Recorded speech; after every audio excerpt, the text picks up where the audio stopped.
Does everyone agree it's consensual? Yes, so why are we talking about it? Everything was consensual, so why are we talking about this? Earlier this year, an intimate situation that I was a part of was exposed under the guise of SA, despite it being completely consensual. I'd like to illuminate the reality of what's actually occurred, as people have taken what a pathological liar has said to be the truth for far too long. I know I'm not unique in having dealt with this kind of person, one who relentlessly lies and tries to warp your reality, a serial gaslighter. Even worse, when they manage to convince groups of people to believe what they turn to fiction from their memory. However, I won't sit here and pretend this is some altruistic video meant to help others or teach others a lesson, because in all reality, the main objective is to help me. Help me feel less muted and to allow my story to exist. As time has run its course, I've moved through a multitude of emotional states and honestly don't even know if I'm fully myself yet. I strongly feel it is important for me to share my story to help me bring me closer to who I am. Help me be me again. I've separated the video into chapters in case you lose your spot or can't watch it all in one sitting. I do strongly recommend watching this entire video as it captures the perspective that's been missing from this entire story. My own. She's like, I don't want to tell you because like you're not gonna like be able to be quiet. It's gonna explode the commentary community. Like you're not gonna like want to hear this. We do want to hear it.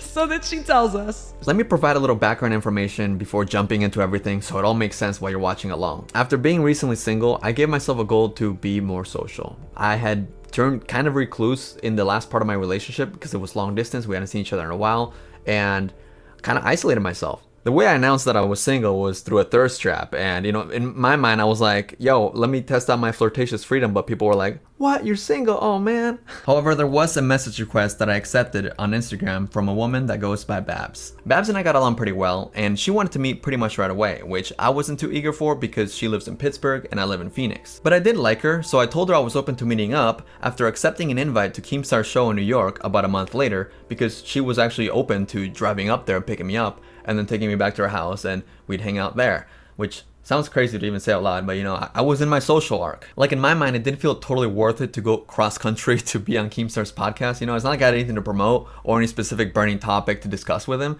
And I didn't really know him that well to be like, oh, let's hang out. So it felt like it made sense to be like, well, I can make more out of this trip if I end up meeting up with this girl that I've been talking with, right? And she would have picked me up and we'd have stayed at her house, which again, it feels weird to like, I wasn't realizing that this is like somebody that I've never met in person and I'm just gonna stay at their home. I didn't process all that. Anyways, I flew over to Ohio and hung out with Salvo for a day. Then the next day, we would be driving over from Ohio to Buffalo, New York to do the Keemstar Show. I invited Babs to the Keemstar Show because I didn't feel comfortable. Like I didn't really know Salvo well enough to be like, hey, can I hang out at your house until I get picked up from Babs, right? And she was also down for it because she said that she prefers to meet people in groups instead of like one-on-one. And she had never driven to New York, so she was like more nervous about that and actually asked if she could just drive to Ohio and then join us like in the drive with me and Salvo. After doing the Keemstar Show, I stayed with her for 5 days in Pittsburgh and honestly had an awful fucking time. Oh my god. I love when she's sweet to me. She's never sweet to me. I felt like I was walking on eggshells. Like she would complain about my every move or just criticize me and just express how she wanted me to be a person that I just am not. I thought you want me to be more manly, less flamboyant. That is very true. Then things took a sudden turn. A few days after I left Pittsburgh, she befriended Keemstar, and a few weeks after that, she ended up going on his show to attempt to expose me. Like, it's not like it was unconsensual. It was just creepy and awkward and uncomfy. Remaining ambiguous in everything she said, she essentially just went on to try to humiliate me and rewrite what happened between us in a sinister way. And very misleading as well, just lying. I tried really hard to summarize all this, but there's just so many details, and this video will go through every single one, I swear, but it's like, just to give you the context before you jump into it so you can understand.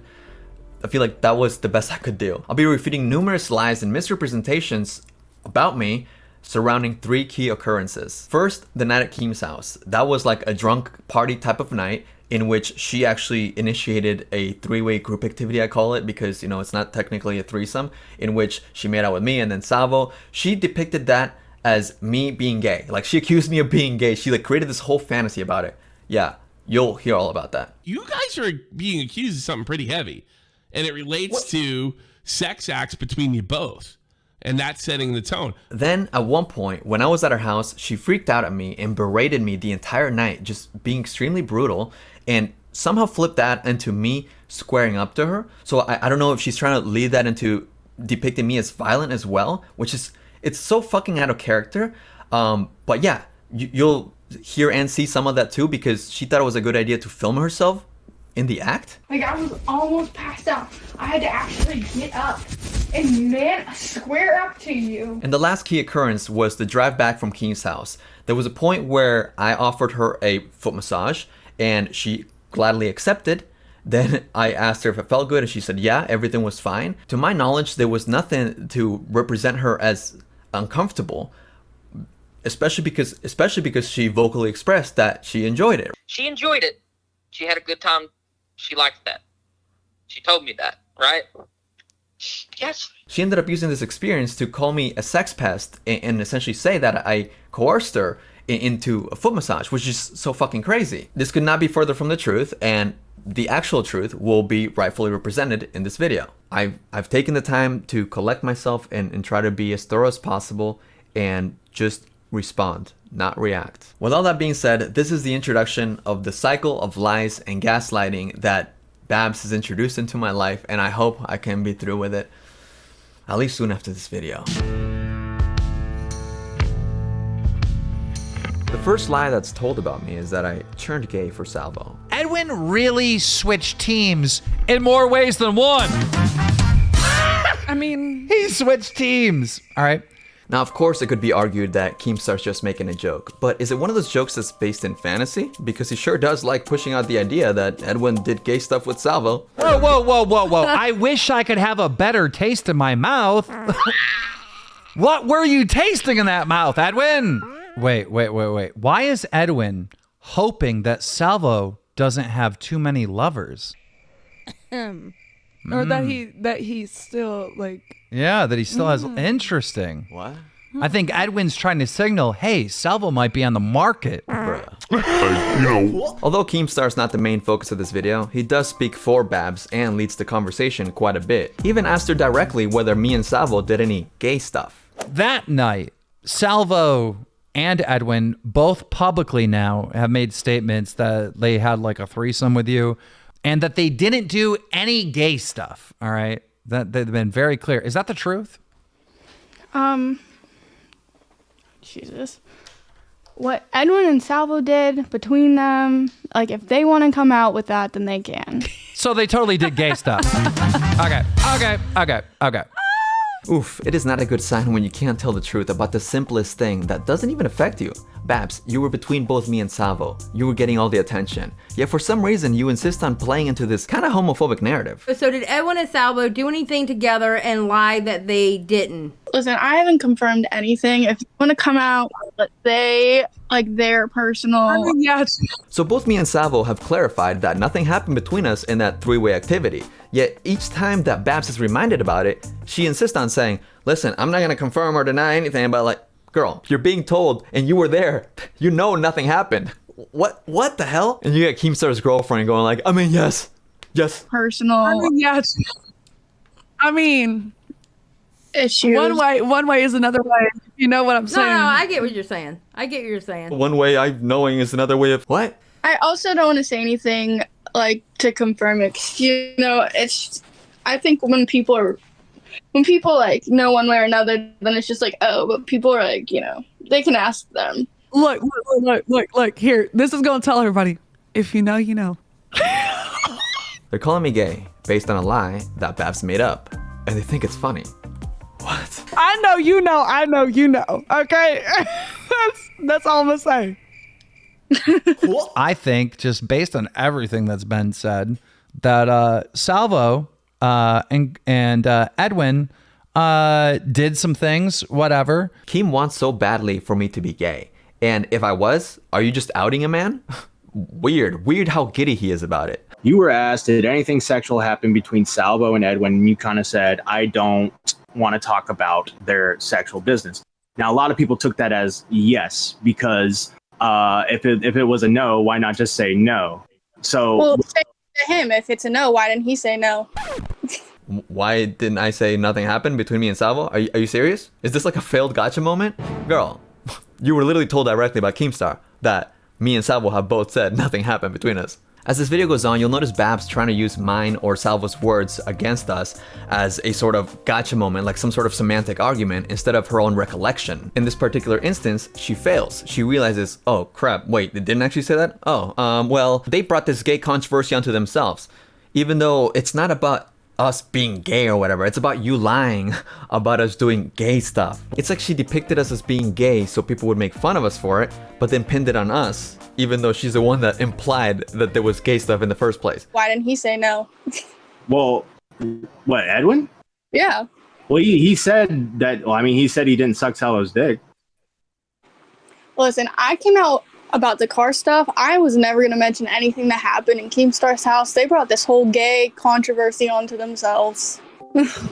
People can make their gay jokes and fanfics about Salvo and I all they want, but to heavily imply that Salvo and I did gay stuff at Keemstar's house and then call it a gay controversy, well, I guess that's kind of a giveaway as to who's behind this controversy, isn't it? Except being gay in 2023 wouldn't be all that controversial, at least not for someone like me. But you know what could be controversial? Lying about someone doing gay stuff in order to depict them as gay. Or I guess if you truly convince yourself somehow of this being the truth, then are you outing someone? Girl, none of your timelines take you somewhere positive. Whatever your intent, it's obvious that it's malicious. You know, I don't know if he's in a closet or what that business is, so that's on them. Yeah. I don't know. That's on them to talk about. Babs even went on to call me a gay cuck in a tweet and described the threesome as cucky and kind of gay. Cucky and kind of gay. So first, I was just gay, and now I'm a cuck. Care to describe that, Babs? Nope. Not so fast, Edwin from the past. So I've been making this video for over a month now, and recorded much of it before Babs called into Salvo's live stream, in which I actually confronted her with much of the stuff that I've just discussed. Remember when you implicitly said that me and Salvo are gay and we did stuff together in a threesome? You are two gay. Times? Looks like it's no longer implication. She straight up says, you are gay. But the checklist she has for considering someone gay is kind of outdated. You're saying I am gay? Guys, went on this again in your first Tommy stream, y'all were saying you go on vacation together, y'all were making out. She says I'm gay because Salvo and I kissed on stream back in December to fund Boblex's plushies.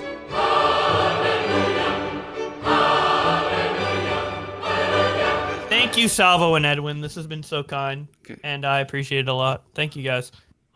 That feels good. W, Salvo, and Edwin W. And because Salvo joked that we were gonna go on vacation back in January. Just because Edwin and I need to be so transparent with everyone, I guess. We are actually going on vacation together. Are you? No,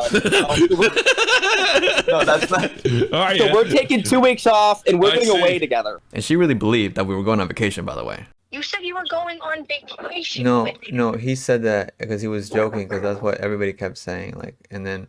So you're saying Salvo was joking That was a about joke. you We're going on vacation? we're not going on vacation. That's not real.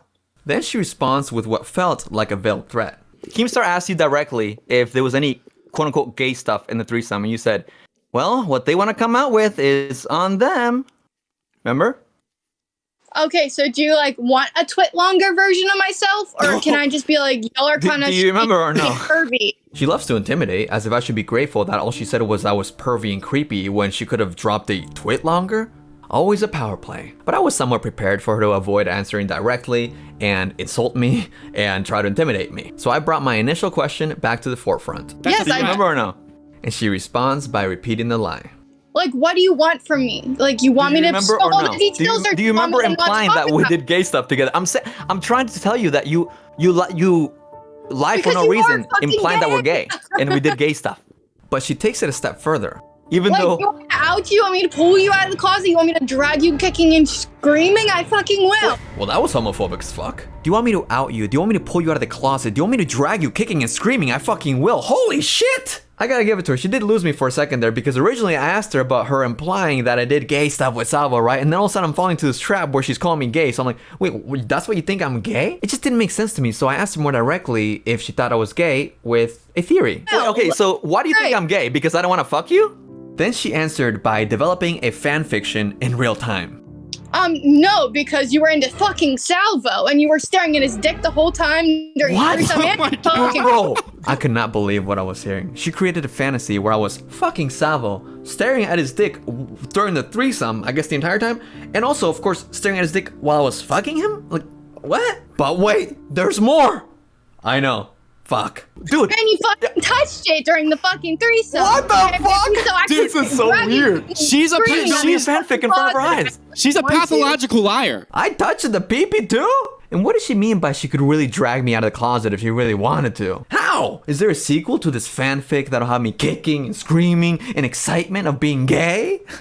Okay, now tell us how you really feel, Babs. She's legit a pathological liar. I know you guys are gonna deny it now, but y'all made out fucking half naked on the stream, so like, ain't nobody really gonna believe that. So she's saying that even if she was lying, people wouldn't believe it because me and Salvo had a cinematic kiss on a live stream as part of an epic charity for Bubble X. Thank you, Edwin. Thank you, Salvo, for championing this recovery in such a joyful and entertaining way. I love hanging out on the stream with you guys. Super fun. Listen. I guess it doesn't sound as good when you put the full context, but yeah, a kiss on a live stream makes people automatically believe gay. You're on the internet in 2023. Are you unironically this close-minded? And you admitted it to other people too. I admitted it to multiple people? Admitted it to who? Is this part of the fanfic saga that has yet to come out? Oh my god, she's working overtime on this fucking fanfic. You admitted to the threesome multiple times! I find it strange that she uses the word admitted as if it should be shameful to admit to the threesome in the first place. Why? Because the internet automatically attributes it as gay? It is especially weird because she was there and she knows that there was no actual physical contact between me and Salvo. Like, she was the center of attention. She was treated like a goddamn goddess. So like, it's weird to me that she goes with the public sentiment of gay instead of her actual recollection and the actual happenings of the event. She even relies on word semantics to argue her point, which is even more unusual.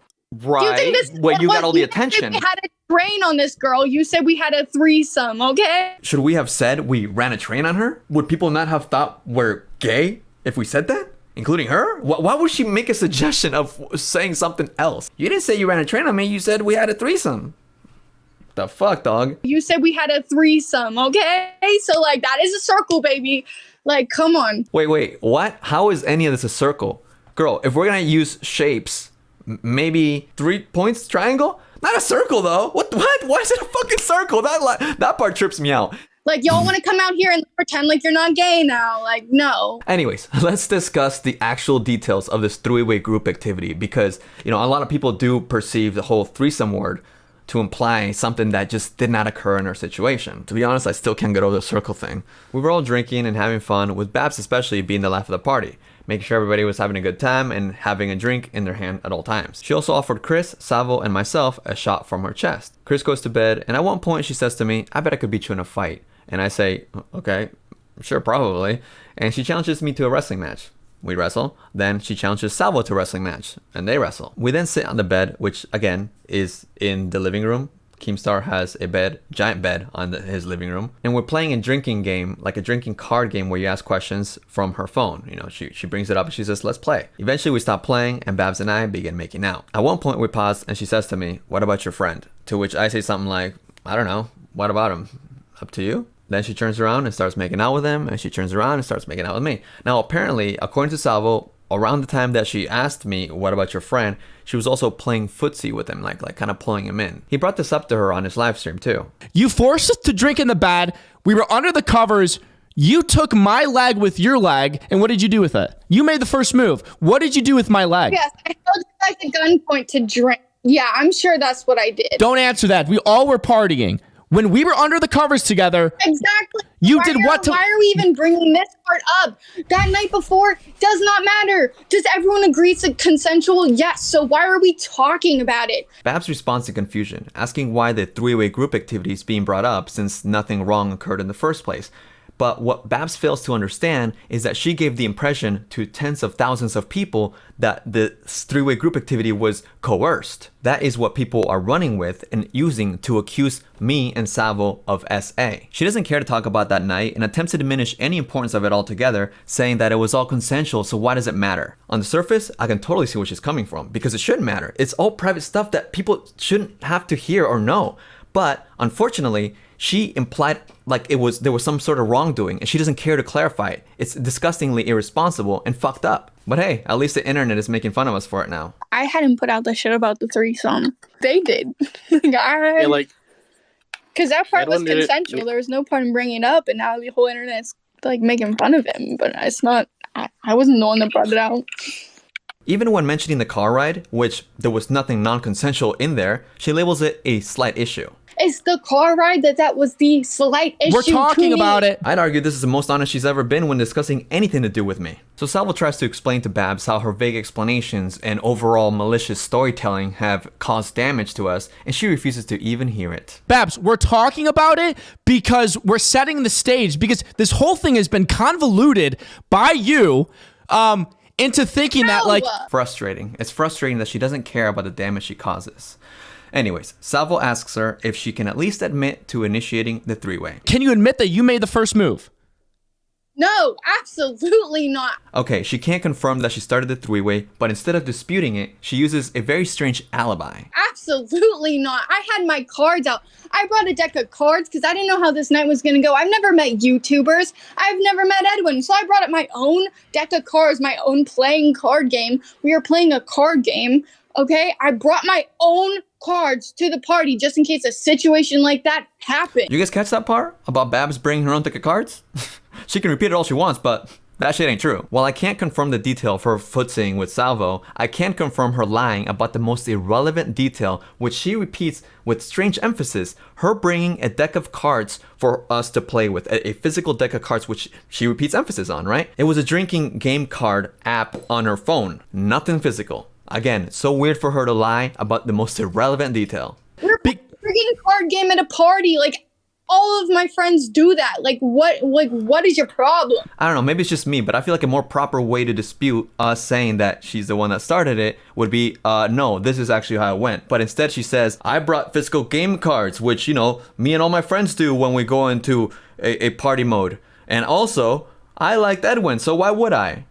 I'm not a liar, but you're going to say you're not a liar, so we're going to call that a disagreement, because I liked Edwin. But she's not really disagreeing when she doesn't explain what she disagrees with. She just says, no, I had a deck of cards, and I like Edwin. So Salvo asks her a very bold question. Then why did you fuck me if you liked Edwin?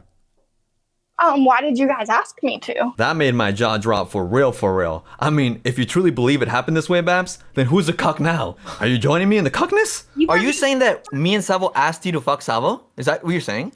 I need a clarification for this insane lie, but also pay attention to my reaction because it feels weird to me to look back on it and see how she sort of absorbs my reaction with a stark difference. Yes, sir.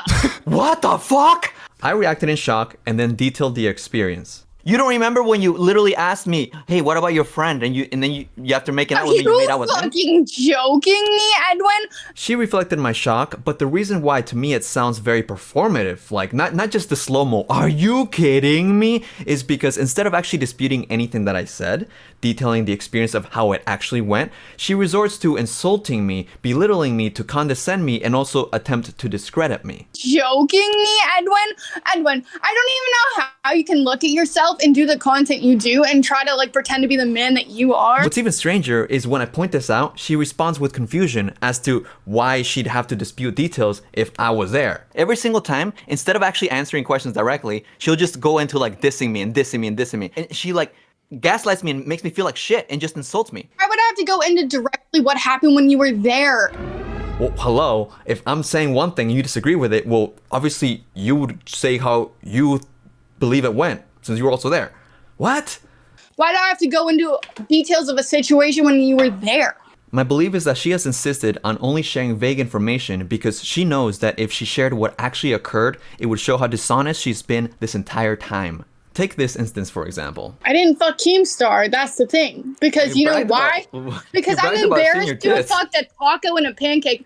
Salvo, have you seen how you've looked lately? Edwin, have you seen how you looked on your New Year's stream? That's fucking embarrassing. If I fuck somebody, even if it's embarrassing, I'll fucking admit it, okay? I didn't fuck Keemstar. Now, unless she's referring to actual food items here, she's saying that she fucked both Salvo and myself, which is impossible because I had to resist Babs pressuring me to fuck her. This was midway into the three-way group activity before she decided to jump on Salvo's dick.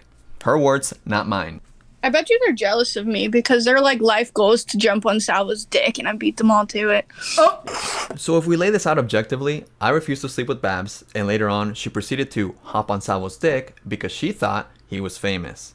Again, her words, not mine. Salvo, like, no offense, but you were just kind of like an extra, like, guy thought he was famous and he got it, so he got it. Like, that's my bad and your bad. Like, you had a wife, that's your bad, that's my bad, I let you get it. Like, whatever. Now, for further context, before we met up, we both agreed not to have sex on the first night because, in her own words, she did not want to feel like a slut, to which I had no issue with because I generally don't like sleeping with people on the first date. Okay, at least tell me you remember us having an argument when I told you I didn't want to fuck you because I wanted the first time to be special. I don't want it to be the first time we met. I do remember you trying to have a Disney magical moment. This is a moment that I felt most disgusted because it's when I realized that the whole forced gay narrative that she was trying to inject so hard wasn't just for fun and giggles, but it was actually malicious. Like she actually just was lying through her teeth for the sake of just trying to make people that she doesn't like look bad. I do remember you trying to have a Disney magical moment while, like, you wanted me to fuck your best friend and you wanted okay, our Disney wait, so magical first you're saying that the moment, Disney magical like, moment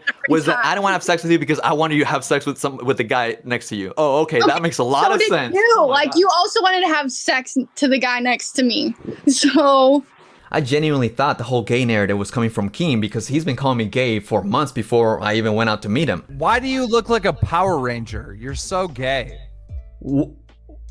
I'm not. You look so gay. I'm not trying to please you. Am I bringing out your gay side or something? Just saying. Why did you all break up? Because your boyfriend came over? But hearing her lie so maliciously like this makes me realize that this woman is just out for blood and she does not care about the bullshit that she spews. And about a detail that does not affect her in any way. I mean, earlier she said that she fucked me and Salvo, but she fucked Salvo because we both asked her to. And then I also fucked him afterwards. And now she acknowledges that I didn't actually fuck her. I hate to ruin the fanfic for everyone, but this is not a create your own adventure type of story. But you literally are just making shit up about us being gay for what? Weird. Okay, so like the threesome was what then? I'm sorry, are you a man? Because unless there were 3 men in that bed that night, then you should stop forcing this gay label onto me. A man that you lied about sleeping with. Like, your narrative ain't lining up, girl. You can't say you fucked me and then I turn gay. Or, can you? Did you turn me gay? It's 2023, expand your vocabulary. Maybe get some gay friends? I fucked you. I didn't touch Edwin. Edwin didn't touch me, so it's like, what are you...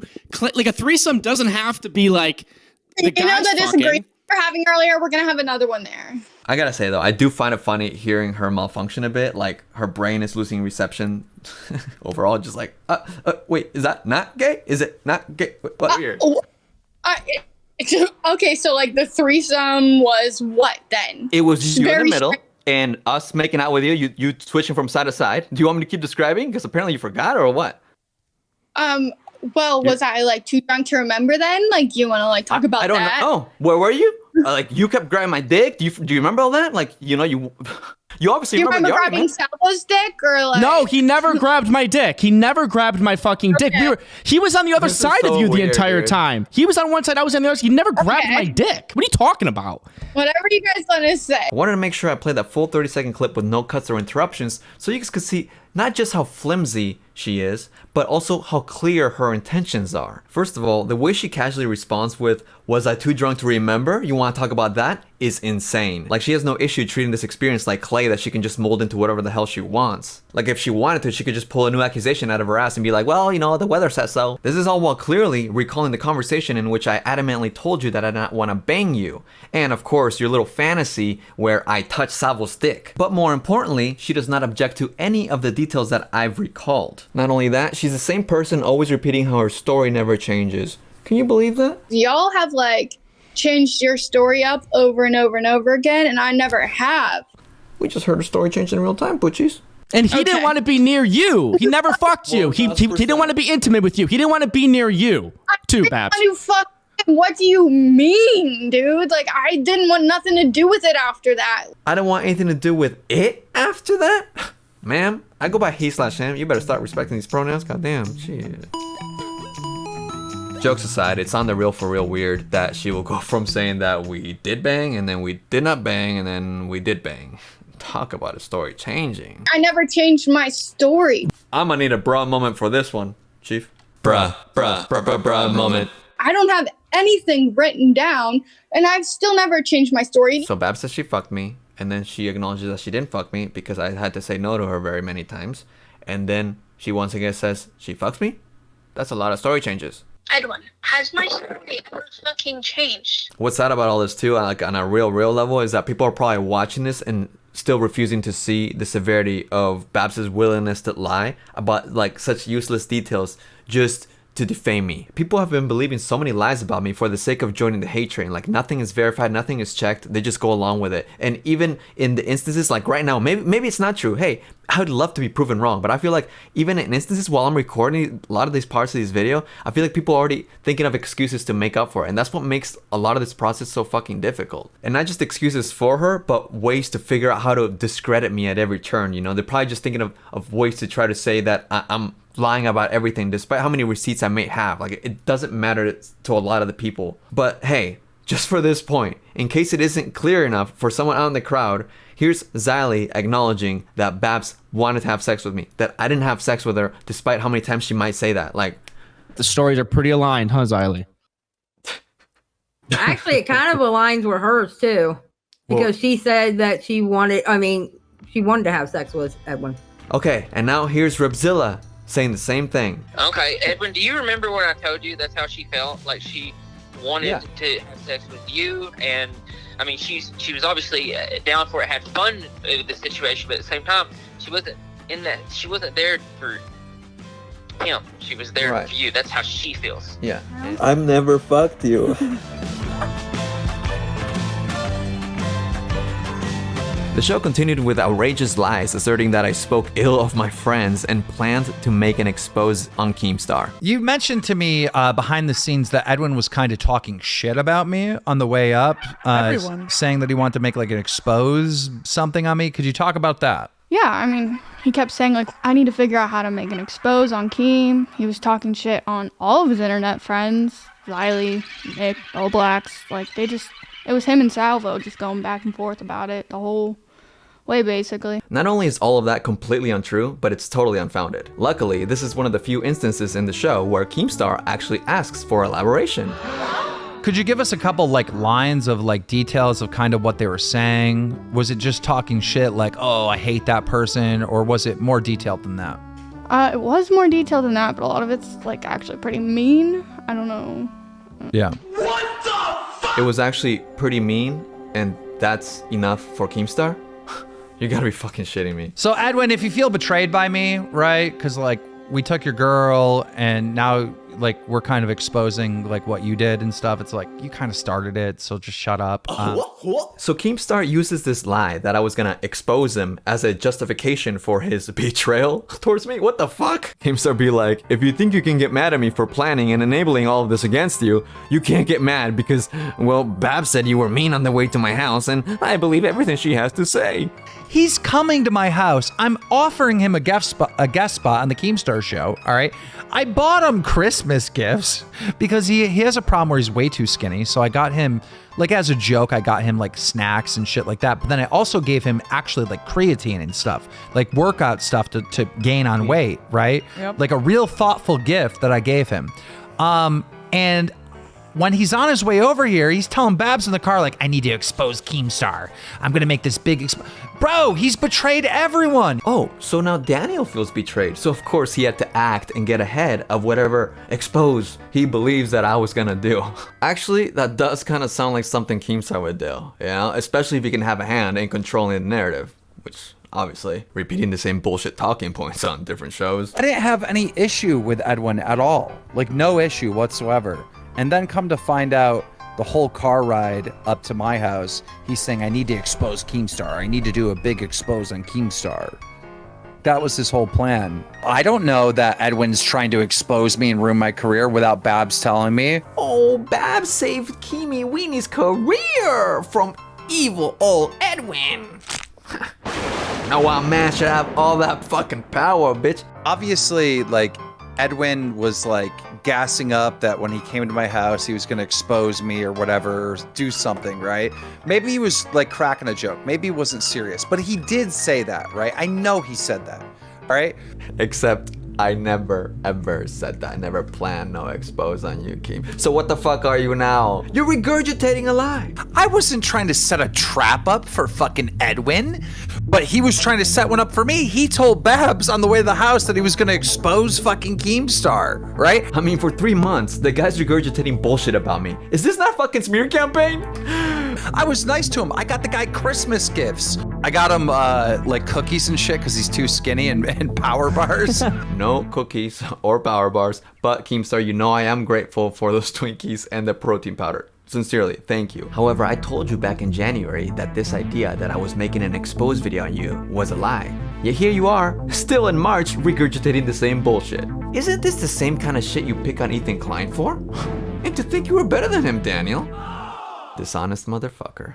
There's nothing wrong with what any of us did while he was here. I don't know about like in the history with Babs and text messages, but I know like while we're here, nothing cancelable or whatever the fuck you want to call it is happening here. Like that's not gonna happen. He wants to make a documentary on canceling Keem, Babs, like everything. Like he wants to make a whole, like it's like, okay, go ahead. What do you... Damn, paranoid much? They really want to believe that I traveled all the way to Buffalo on an undercover mission and blew my cover on the way there to shoot a documentary on them like they're wild animals or something. White trash maybe, but we got enough reality TV like that already. And honestly, you're just not that interesting, Keemstar. What can I say? You peaked. And you know what's crazy about all this? Back when I did a stream saying that I'd be going on the Keemstar Show, Keemstar was in my chat when I was asked about doing a video on him, and I shared my idea of how I'd go about it if I decided to go through with it. If you want to do a video on me, then you must interview me first. Don't do your research listening to liars. Well, I mean, the idea, so I was having the idea of kind of watching certain creators that like make a hit piece on you and confront what they're saying to you, right? That live stream was the only time that I've ever verbalized the idea of doing a video on you, Keemstar. And you would have been involved. Okay, you know what? I see why you like your conspiracy better. This sounds way too rational. Never mind. Let's go back to I was actually an undercover mission and I blew my cover on the way there. And I was gonna do a documentary and you're like, you're white trash. Wait, am I accidentally exposing him by saying he's white trash? That's not really a secret, right? Let's rewind back to this clip where Babs lies through her teeth. He was talking shit on all of his internet friends, Riley. I know it's my word against hers when it comes to the lie about me talking shit about all my internet friends, but when it comes to her mentioning Xylee, that's her word against her own word. Listen, Xylee, all these boys were so nice to you in the car right up there. They were saying that they loved you, okay, darling? Oh, that's true. Okay. They thought you were a very, very nice lady. Also, I like tacos. This is something that I also told Keemstar when we last spoke back in January. Yet, interestingly enough, he refuses to acknowledge it and just regurgitates the same bullshit in March. Keemstar, I get that you want to believe your new girl, right? You stole my girl. She's all yours now. Crazy, that's the verbiage she uses, and here we are. But to take her entire word as gospel, this woman that you barely know, right? Even though I'm telling you otherwise, that's one thing. But to not even acknowledge what I'm saying, it's just pathetic. It just shows how simple you are, Dan. Refusing to absorb different information when it doesn't serve your purpose. And not only that, you're a bad friend, Dan. Y'all want to talk about bad friends? I never called him my friend, but he considered me his friend, and this is how he treats his friends. Anyways, on to the next completely false claim. I don't know, everyone started calling me his girlfriend and he didn't correct it, so. Babs says that everyone called her my girlfriend and I didn't correct it, but I did correct it. She's not my girlfriend either. Okay, excuse me. It's strange because it's such an unimportant detail to lie about. Unless she included it to try and depict me as if I wanted people to think she was my girlfriend, which was definitely never the case. So, Edwin, is she not your girlfriend? No, she's not my girlfriend. We both made it known that we weren't dating. No, we're not girlfriend and boyfriend. We're like in a situationship, okay? Situationship? That's what I would call it. Nice. Regardless of the intention though, it's like I said, such a minuscule detail to even lie about. However, the fact that she thinks that it would even matter to correct something like that lands terribly ironic considering the fact that she fed into the whole narrative of Edwin is gay for Salvo instead of, well, I don't know, correct it? So how did you run into Edwin? You know, like how did you meet him? I guess for those that don't know. Yeah, this kind of came out in like a Xylee stream that was Instagram DMs. He told everyone it was Tinder, but it was Instagram DMs. Homegirl just rewrites history as she sees fit. When the fuck did I say we met on Tinder? That makes no fucking sense. Now I will come clean and admit that there was a time that I said we met at the grocery store. Yeah, she's very pretty. We met at the grocery store? Yes, we did. We already talked about this. What? We met at the grocery store. However, I don't see how the grocery store could be confused as Tinder. And also, it was an obvious joke. And they want me to be the bigger person and not say anything, but I hate being the bigger person. Like, I hate it. Oh, girl, I know you hate being the bigger person. You ain't gotta tell me that twice. But who doesn't want you to say anything? Because the only person I remember telling anyone not to say anything was you! Keemstar literally mentioned you in the Twitter space. So that was a pretty big deal. Yeah, I don't fucking like that. Are you gonna leave this public? I hate that. Oh, wait, if you don't want me to leave this public, then I won't. I would prefer you wouldn't, honestly. Like, So Babs would say that she didn't want any publicity out of this and that she wanted closure with me. Yet for some reason, she took every opportunity to jump into live shows or live chats and drag my name. With virtually no pushback in the past 4 months, Babs has gotten so comfortable lying. A recent example is her saying that I needed to have a call with her over my friendship breakup with Eva. and also he's the one, like, he said, like, his friendship breakup with Eva, he needed a call for. Like, we talked a lot. I mean, I guess it got to the point that because I was so quiet, she just felt comfortable fabricating whatever bullshit she fucking wanted to. I have never talked to Bridget about Eva ever. She's never come up in any conversations that I've had with her, period.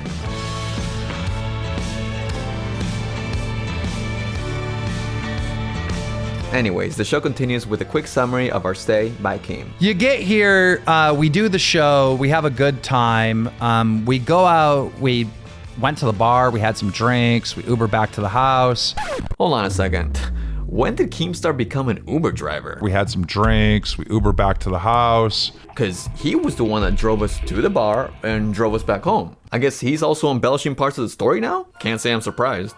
That's why I kept saying I was so cold, because Keem kept going around all those bumps and bends to show us around the fucking woods, and I was like, this was the worst decision ever. Of course. We're just spilling. Next, Keemstar asks her what happened after he argued with Brantley and went to bed. What happens when it's time to go sleepy? Because a whole thing happens. There's a thing with Chris the Narc, titty shots, Salvo announcing to everyone, let's all take our clothes off and have an orgy. Me and Brantley go and lock ourselves in the room because we're like, fuck no. Hold on a minute here. That is not what happened, bro. Keemstar and Brantley did not lock themselves in the room because of anything Salvo said. So after we get back from the bar, we were all hanging out for a little bit. And then out of nowhere, Brantley, Keemstar's girlfriend, gets super mad at Keem and starts yelling at him, going in on him for a while too, until eventually she decided to go lock herself in her room. And I vividly remember this too because Babs volunteered herself to see if she could go calm her down or talk to her, to which Keemstar said, don't worry about it, give her some space and I'll go talk to her in a little bit. He hung out with us and then he went to the room and I suppose talked to her because he came back out and we hung out and then he went back to the room to go to sleep and that was it. It was all peaceful. There was never any mention of an orgy, which it would be weird if there was because you're just letting it happen in your house. Okay. Talk us through this, Babs, if you will. I mean, we can start with the titty shot. I was giving everybody a titty shot because we were drinking and I thought it was funny. And Chris didn't want one and Edwin made it a big deal. And that was like one of our first fights, was why he was making it creepy that Chris didn't want a titty shot when it was just a joke. It's so awkward to respond to blatant lies because I didn't care that she offered me, Chris and Salvo, a titty shot, I didn't care. I didn't make it a big deal. I didn't make it creepy that Chris didn't want a shot from her. That doesn't even make any sense. Do you think he would take a titty shot? Oh my god, no. Oh my god, that's such a good question. What do you guys think? If Nick Diorio was offered a titty shot, you're not wearing a revealing shirt. No, I am in a t-shirt. But if he was offered a titty shot by a homegirl over here, would he take it, yes or no? As you can see, I didn't care that Babs joked like this, and I definitely didn't make it a big deal. I joked with her. Nobody made it a big deal until 2 days later. I guess you could argue that Xylee made it a big deal and maybe even made Babs out to look kind of creepy, but I literally argued against both of those points when I was on her show. Yet somehow I'm made out to be the scapegoat, and I made her be creepy, and I made it a big deal.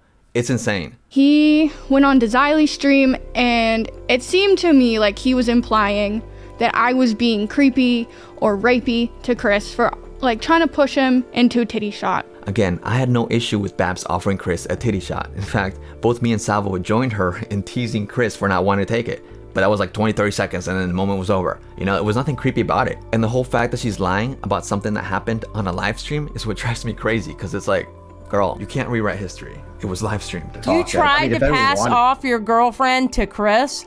Okay, the way that Keem described it is not right. Pass off. I don't like that. Keem said that. That's not right. So then what was it then? Sharing is caring. True. You know? Is she? You know. What? Also, I don't know her. I would just say I'm not offended. So you were trying to share your girlfriend with Chris?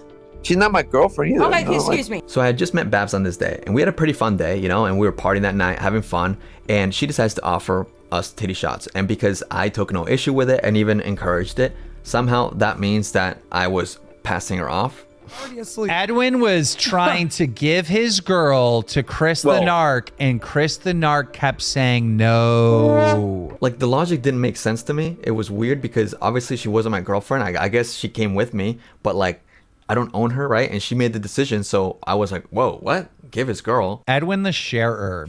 All right, well, guys. Yeah, I like sharing better. Is a better word than give, because give sounds like I'm trafficking her or like, you know. Like, yeah, I did use the wrong term. Now, you could fault me for going along with Keemstar's sharing rhetoric, but we were friendly at the time, so I simply took it as a joke, which even Babs played into. I forgot to offer you to him.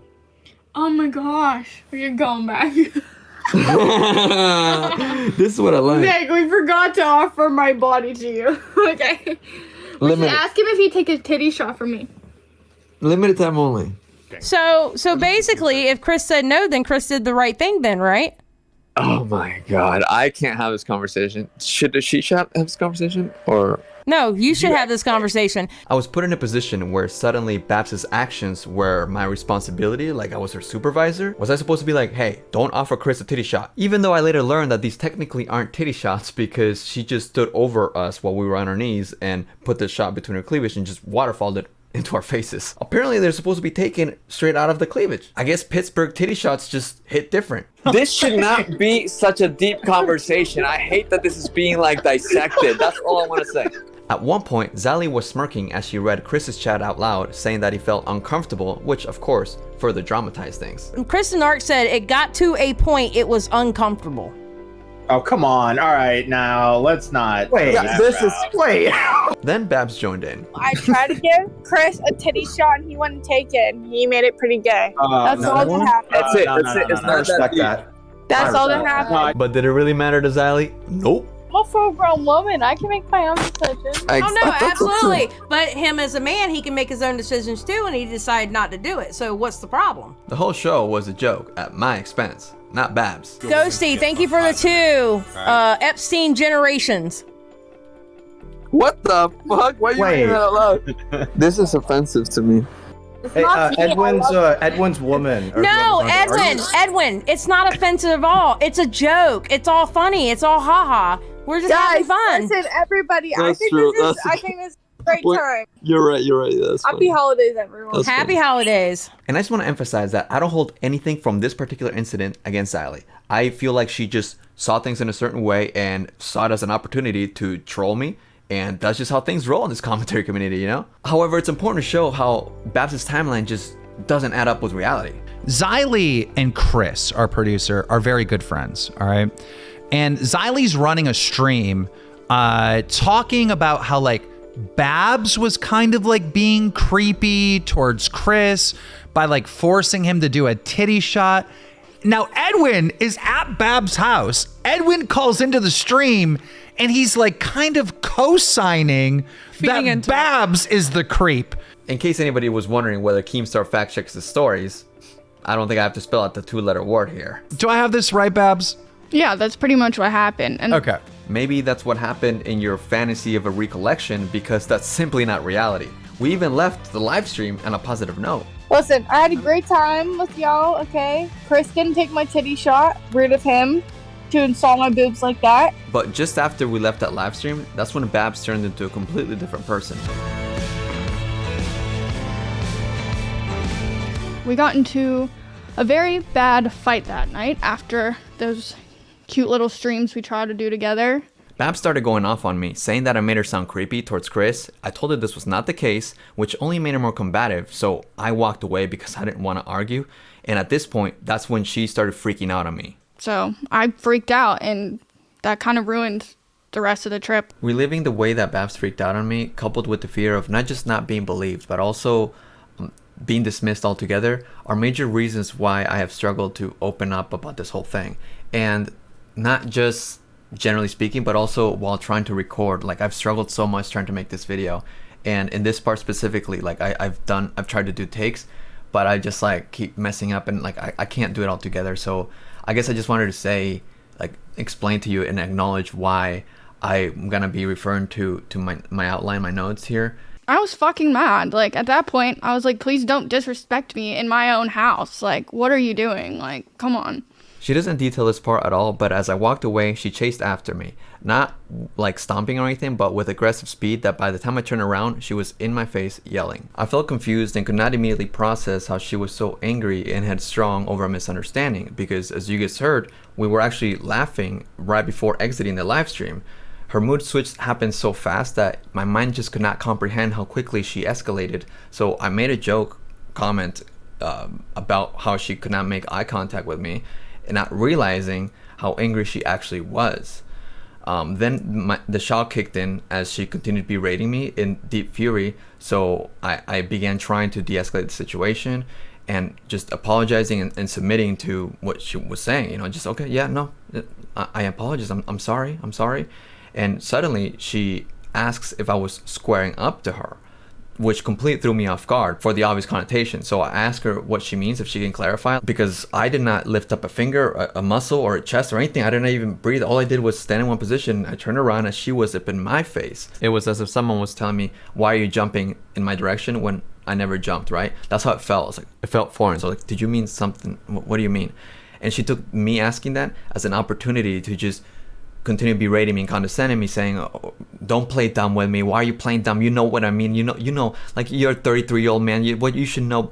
This kind of just like looping and just down talking me, attempting to make me feel small. The yelling and degrading continued despite my desperate apologies, and at one point she yelled to get the fuck out of her house, to which I told her I could, because I did not want to be where I was not wanted. After submitting to being told to leave her house, she quickly shifted against me leaving and told me to go upstairs to the middle room. I still told her I could get an Uber and figure it out, but she said there's no Ubers and we would figure it out in the morning. I think I even said that I could hitchhike, but she instead just continued to insist that I go to the middle room upstairs. Disoriented and in shock by what had just happened, I walked upstairs to her room and packed my luggage to take into the middle room. Or so I thought. As I laid in bed, Babs came into the room to continue the verbal lashing, calling me stupid and asking what is wrong with me for going into this room. As it turns out, I went into the wrong room, and she was yelling at me and insulting me as if I did so on purpose. She continued to do so, following me as I gathered my stuff and walked to her room until I lied in bed, still being yelled at. She was extremely scary and just wanted to make sure, it felt like she wanted to make sure that I felt small. You know, the reason why I got these rooms mixed together is because there's 3 doors and when you go upstairs, and the first one is the room that she wanted for me to go into, and the second one is the middle door, and the third one is the bathroom. However, I guess in the heat of the moment, I did not immediately recall that there's a room attached to this first room. So I guess technically the first room was the middle room, but like, this was also my second night here. On top of that, every other time she talked about this room, she called it her room because it is her room, and I had assumed that she would not want me in her room, and that's why she called it a different name, like the middle room. But obviously, like, you know, not everything processed because of everything that had just occurred. So I do want to be clear that when this all happened, I still was submitting, and I did not put up even a single like protest at all. I just took everything that she was just, you know, going at me for. She eventually left the room, and I lied in bed feeling empty, staring at the ceiling. And at one point, she actually, after leaving, going downstairs, she came back and lashed at me again. Then when she left, I grabbed my laptop and tried to see if there would be places to stay for the remainder of my trip, when I heard her talking about what had just happened in the same looping sort of nature that she was going in at me with. It clicked who she was speaking with.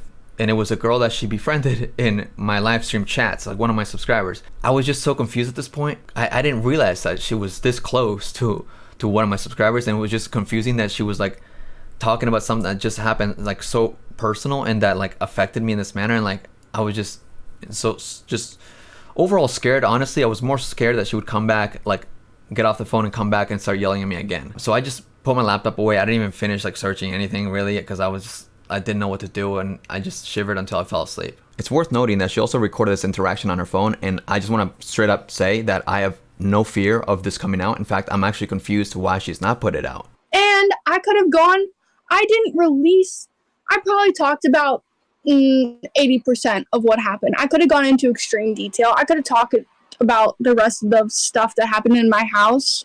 Like, I could have, but I didn't. Like, and like, my point is still talking about it. If you keep pushing me, like, I could put it out. Now, I'd hate to think that she omitted the details of this incident every time she's talked about me for the past 4 months as some sort of strategy or to hold over my head, but that's kind of the vibe that I got. I just want to say, guys, don't be too hard on, like, it's hard. Like, Xylee saw the proof, so I feel like that's why she's more passionate about it. It's also interesting how Babs says that she's shown Xylee proof, and that's why she's so passionate about it, even though when she called into Salvo's show, she said that she didn't tell her anything that's not already been publicly said, or she just told her stuff in a cohesive manner. Why did Xylee claim she had new info? I don't know. First of all, I wasn't in that stream. I wasn't in that chat. I didn't know she was going to do that. Probably because I told her the whole story cohesively. What happened to the proof that Xylee saw? This is the same person that says her story's never changed. I never changed my story. Okay. Interestingly enough, when I spoke to Xylee in private, she also said that she was never shown anything. Like, Babs tried to show her something, but it didn't work out. You should ask her to release that video that she recorded where she was yelling at me. Did she show it to you? She tried to, but she couldn't get it to work. She did try to show me that, though. It's like Bridget's story just changes by the month. But you said the proof wasn't even that significant. So how does it change the story? It just That's what I'm backs up her confused. story. It just backs it up her story. Okay. Yeah, backs it up. Like, makes it a little bit. I mean, like, it probably gets like 5% worse. Again, it doesn't change the fact that I wasn't like assaulted or anything. It just like proves that they're lying. It proves that like shit was wrong. Assuming that she's talking about this recording, I don't know why she's holding on to it like some sort of special nugget, right? It's extremely upsetting. And it feels to me, maybe it's not the intention, right? But it feels to me like it's meant to silence me, right? Like, don't dare cross her, otherwise she's gonna release this recording. But I don't care. Release the recording. Why are you holding it on like I'm supposed to never talk about her? Because at this point in time, I had only spoken about her in January once when I lashed out on the Tommy C stream, which I understand, I acknowledge that I looked stupid and I was dumb. And then when I made my statement saying that I was going to be addressing it.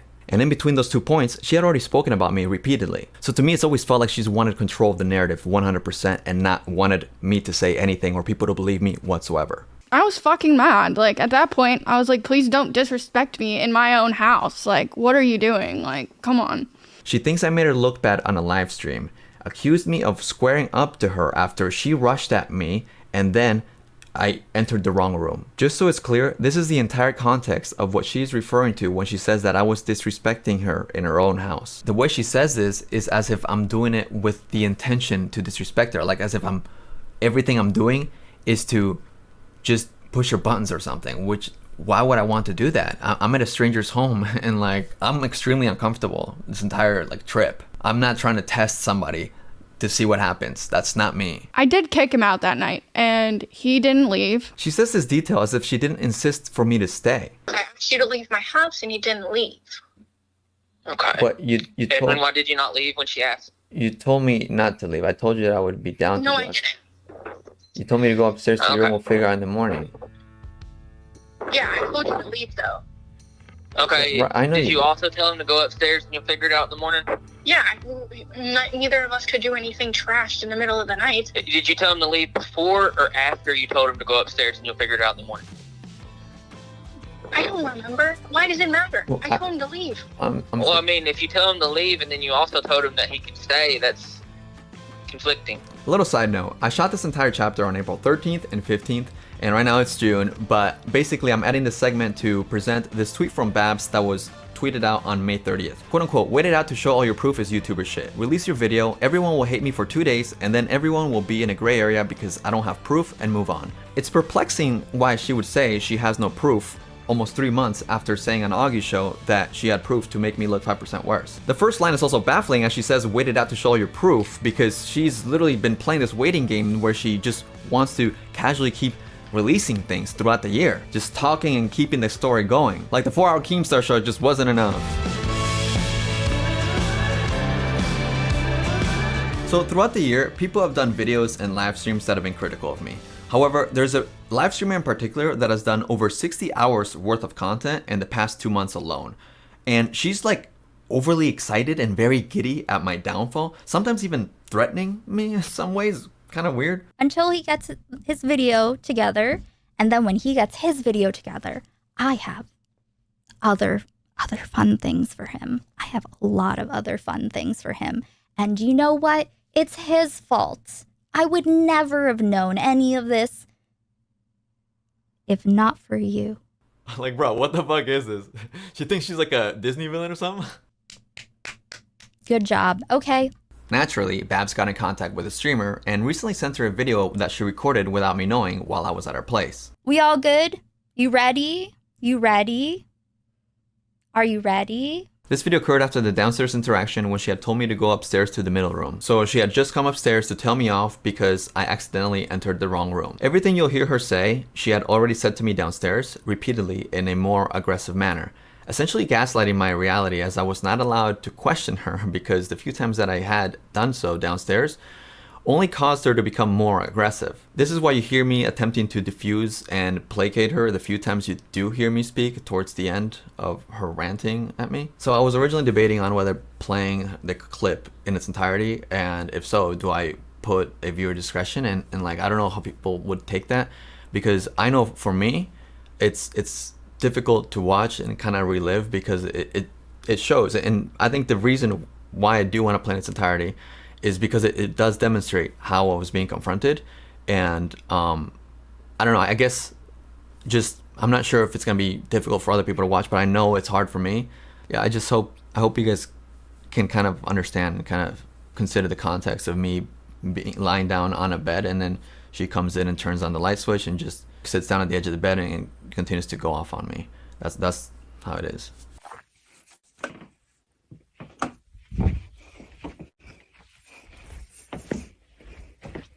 Okay, number one, I told you not to sleep in this room. Okay, number two, I'm slumbering, right? Okay, I'm falling asleep on my floor, right? Keemstar asked you earlier to tell this story, which is a fun story to everyone, okay? And you are gonna make it all weird, right? After I'm falling asleep on the floor, you're gonna make it all gravy or whatever. Okay, like 3 hours later, when I'm over all this shit, I'm being fine, whatever with you. You're gonna make it weird, okay? You're not gonna stand up for me, whatever. Hours later, when you know, I was just trying to give Chris a titty shot. And yeah, we pushed him a little bit, of course. We were all having fun. I was like, no, take a titty shot. But you guys were being way worse than me, okay? I was like, just take a titty shot. And he didn't want to? You know who showed him to where he could sleep? Me.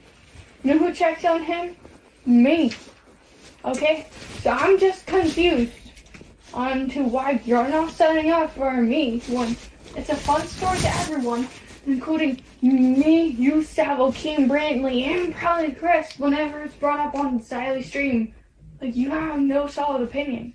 It's so weird. It's just wild to me that I had to actually, and you got big with me in my own home. Bitch, get big with me. Get big with me. Like, no, hell no. No, I'm actually so mad. I'm actually so fucking mad. Stand up to me. I actually had to get up off my floor where I was sleeping. Like, I was almost passed out. I had to actually get up and square up to you because you were getting that big with me. That's ridiculous to me. I'm a female and you're in my house. My landlord lives right next door. You're screeching. I'm basically raping. Well, my landlord lives right next door. Like, fuck off. This is not my life. What the fuck are you talking about? This is a fun story. I offered your weird friend a teddy shot and he said no. Why did you not make that still a fun vibe? It's so fucking weird. What's so fucking weird? I'm not an internet person.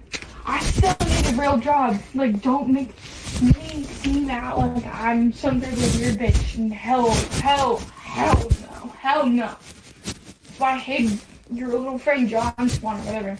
Anything that's slightly weird, hell no, I don't deal with it. You're not gonna say I'm weird. No. I don't think I'm Okay, I don't give a fuck what you think. That's what it seemed like. And you're trying to square up to me. No. You're not gonna do that in my own house. It's disrespectful as shit. And I am so fast. Then no, it's absolutely just not okay. I know. I agree. I'm not comfortable anymore. I agree. I understand. I respect. Yeah, no. I know you're drunk. I know you're trash. I don't want to go through everything because honestly, it's all gaslighting nonsense. But I do want to point out at least a few things from that video because I don't like the way it feels when it's like she says her piece and like she's the only one that gets to speak and then it just lays there and people eat it up. But to start off, I was not trashed. I did not drink as much as she did. And whatever buzz I may have had, it was 1000% gone at that point. I also think it's worth noting that she acknowledges that she was the one that squared up to me. I had to actually get up and square up to you. Then turns around and says that I squared up to her. I don't give a fuck what you think. That's what it seemed like. And you're trying to square up to me. No. You're not gonna do that in my own house. Furthermore, she says I didn't stand up for her. You're gonna make it weird. Okay? You're not gonna stand up for me, whatever. And I screeched that she was basically a rapist. My landlord lives right next door. You're screeching. I'm basically raping. Now I can understand her being upset over me not standing up for her while she felt misrepresented by Xylee. I'm saying he might be vanilla if he didn't take the shot. That's all I'm saying. Well, and that's fine because you wanted somebody to take a shot from your titty and they didn't do it. It doesn't mean that they're that way. They just didn't want to do it. Xylee's running a stream talking about how like Babs was kind of like being creepy towards Chris by like forcing him to do a titty shot. But there was never any moment of me screeching or making her out to be a rapist at all throughout the night. Not even like off stream either. My tone was extremely chill throughout the entire night. She also admitted over 6 months later that she doesn't even know what went on within the live stream. I can't remember what happened in the stream. So it's crazy to me that anyone could justify the immense fits of rage that she threw at me when she can't simply concede to being wrong and that she got extremely angry over her gross misunderstandings of what actually happened. And even in the case that she's correct and I'm misremembering, but she's telling the complete truth and somehow I actually did make her seem creepy about Chris the Narc in the live stream, right? That I actually made her seem rapey because she offered him a titty shot, right? Say that's what actually happened, right? And that's the truth. Her version is the truth. Okay, even if that's the case, that is nowhere near an appropriate reaction like the video that she showed, that she shared. That's not appropriate. That's just like, I barely knew this person. This is like my third day being physically around her and this is her cooled down. I mean, he went upstairs. I stayed downstairs for a while, calmed down, and that's when I went up there to like talk to him. Conversations with an angry Babs are like a very hostile TED Talk in which the expectation is for me to react like a wall. You know, because if I dare respond, then I will be smacked with more anger. And again, I was in a different place that I'd never been in a different state, meeting somebody new, and everything was just unrecognizable, including Babs herself. Like, she was not the person that I was talking to for a month prior. And it was just scary. It's scary because I was just kind of frozen. I didn't know how to react to somebody just straight up like gaslighting, warping my reality and telling me what did not happen, but acting like it's true just to find ways to insult me and all that stuff. And people think that I can't be scared because someone's a woman and they're younger or something. Like, somehow that dismisses everything. That's literally comments I've gotten. Apparently my fear is actually negotiable, as if it's not possible for me to be scared at all. However, if I'm to be dismissed so easily, then why is there no question marks on any of her claims? For example, her recording me because she's scared. This is Babs recording because she was actually scared. If she's recording me because she's scared, How does it make sense to be cattle prodding me the entire time? You're not gonna say I'm weird. No. I don't think I'm weird. Okay, I don't give a fuck what you think. That's what it seemed like. Why does she record herself yet makes no attempt to record me? In her clip, you can see that she started recording while walking upstairs, enters the room that she wanted me to be in, flicks the lights on and back off when she saw that I wasn't there, then, like a bounty hunter, goes into the next room to find me and continue her verbal assault. It doesn't make sense to me that she would say she feels scared of me, yet go upstairs to antagonize me further. Like, she hunted me down to continue to antagonize me. You know, she sat on the edge of the bed and continued lashing at me. Her intent was never to end the interaction. Me trying to tell you what you were saying on that stream? Disrespectful. You know I'm not allowed to scream in my apartment because my landlord lives next door. You know I'm not allowed to put my hands on anyone because I've told you multiple times. That's why I quit my job, because I'm on probation and I couldn't hit that girl back in the summer because of my probation. She openly admits to sacrificing her job because she couldn't exhibit the self-restraint to not hit her coworker and thus violating her probation. These are the drastic measures that she's taken in order to avoid her own violent urges. I'm fucking frustrated. I'm pissed off. We've been drinking and I try to stay as calm as I fucking could, even though I was really pissed off and I was frightened that it could escalate or I could even lose my temper. If what I experienced wasn't her already having lost her temper, I can't imagine what that would have been like. Personally, when I'm scared, I'm gonna try everything I can to defuse, fix, or escape the situation. And from my experience, aggressors will do the complete opposite. They'll do anything to keep the situation alive. Because, like, that's just so disrespectful. Like, I was scared that it could escalate or I'd lose my temper. Like, you know what I mean? I wasn't scared for my life. I was not going to die. Right, so she's justifying her actions by blaming it on me for disrespecting her. And what was the disrespect? It didn't happen. It's a personal delusion that she has in which she believes that I'm making her seem creepy and rapey towards Chris. It didn't happen. Gross misunderstanding. Like, that is really gross. Why do you go to the grossest thing? It just backs it up. Her story. Okay. Yeah, backs it up. Like, you know, makes it a little bit. I mean, like, it probably gets like 5% worse. I'm not sure if this is the proof that she showed Keemstar that, you know, supposedly makes me look 5% worse. Because it doesn't really sound like what she described in August show. So I'm not sure if she actually has some other videos she secretly recorded that she's waiting to unleash. Like, I don't even understand why she waited 6 months to release this video, period. You know, like, why is she waiting 6 months to make me look 5% worse? Like, none of this makes any sense, especially if you consider it to be proof. This is supposed to back up your case and you're waiting to release it? Everything about this, from my perspective, has felt like, to her at least, this is some sort of entertainment, some fun show, right, to humiliate me. And to me, this is not a fucking joke. This is not fun. I'd like to address what Keemstar says in this clip real quick. The way I understand it is, like, the entire time Edwin's there, Edwin's trying to, like, make some moves and you're like, no. Nope.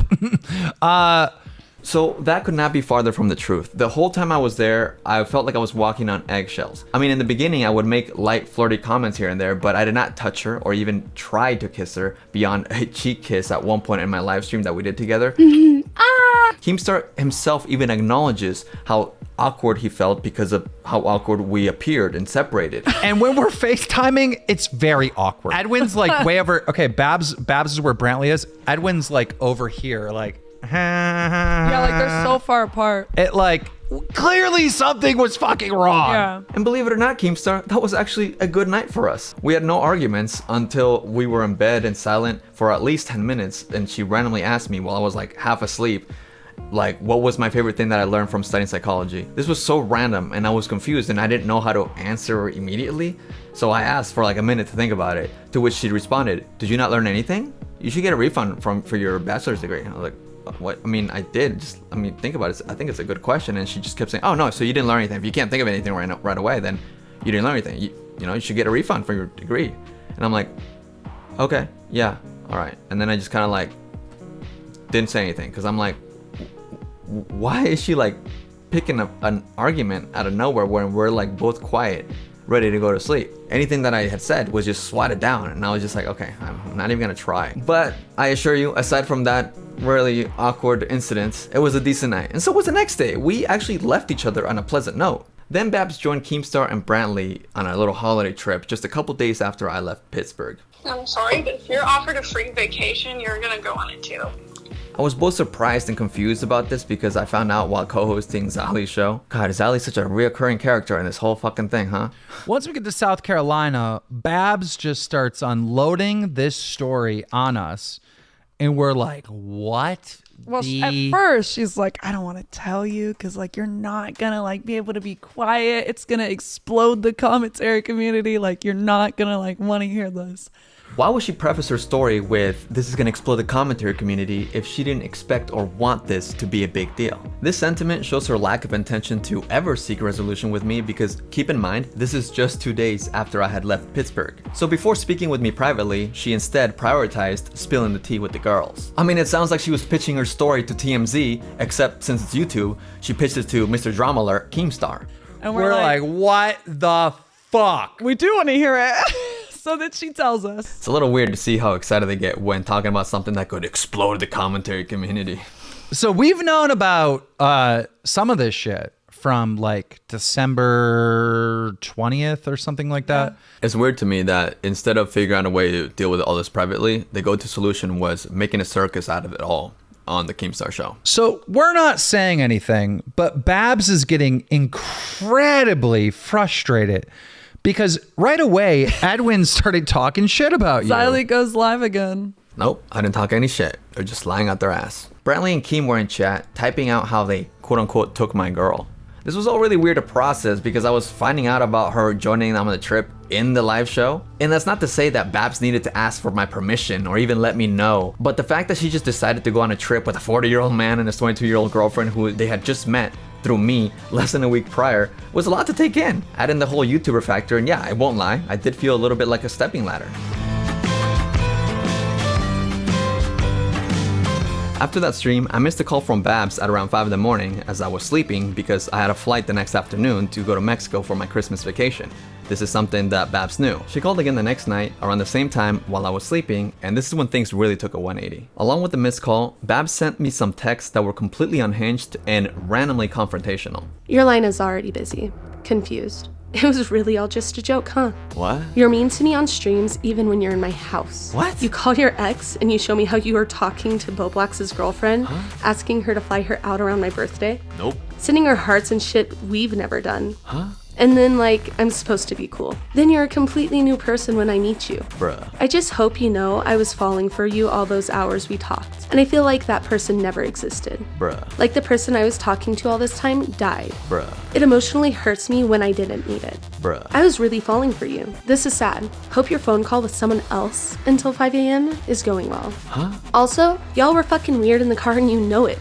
I was hiding my face under a shirt. So fucking watch your mouth about me offering your friend a titty shot at a party when I've never touched him. Huh? It's unreal you got me to like you this much, and this is just what it is now. Bruh, where's this all coming from? I was sleeping at 5 a.m. I don't know what to say to all this. I'm sure. I was thrown off by her joining Keemstar on his road trip, but this was a complete 180. Everything she said right there was completely random and made no sense, literally made no sense. And every text that we sent before, like after I had left Pittsburgh, was literally positive. Like I have to like pause this part of the exchange to show you guys that there was no issues between us. So it was just completely out of nowhere. Here's her texting me that she got back from driving me to the airport and me thanking her, to which she replies, I'm sorry every moment wasn't perfect or like super crazy fun every day, but I still had a really good time and I appreciate you and everything. Then she texted me that we forgot to airdrop the footage I vlogged on her phone, which apparently she ended up dropping it to other people later on. Obviously I didn't know she would do this, so I didn't think to sending her my email so she could send me my vlog clips. She asked me how my dog Poochie's was. Then I sent her a picture of these markers that were supposed to arrive before I went on my trip because she really wanted me to get a tattoo with her. And I was like, how about this be the next best thing? You know, like temporary tattoo marker type things. I thought it was a cute idea. Then I told her about how my nose piercing accidentally pulled out in the shower, which really sucked because I literally got that piercing for her. Like while I was on that trip, she really wanted me to get my nose pierced. So I was like, okay, I'll do it. So I did it all for her. And then it's like, oh my God, it hurt so much to put back in, but I ended up doing it. And she even gave me tips on like some aftercare. Then later on is when I found out that she was on the Keemstar road trip, and I woke up the next day to that 180 where she was just super angry. You hurt my feels, lols, but it's okay, I guess. We only been talking every day for hours for months. So what I was not about to do was engage with any of her bullshit. The only thing that I entertained was her assuming that I was talking to somebody else until 5 in the morning. I told her that I had been sleeping, to which she responded with, "I'm sure." Like she refused to believe that I would be sleeping, even though I had been traveling all day and was exhausted, and I went to bed at like 10 p.m. that night. Like it's one thing to get unreasonably angry because I didn't pick up your call at 5 in the morning because I was sleeping,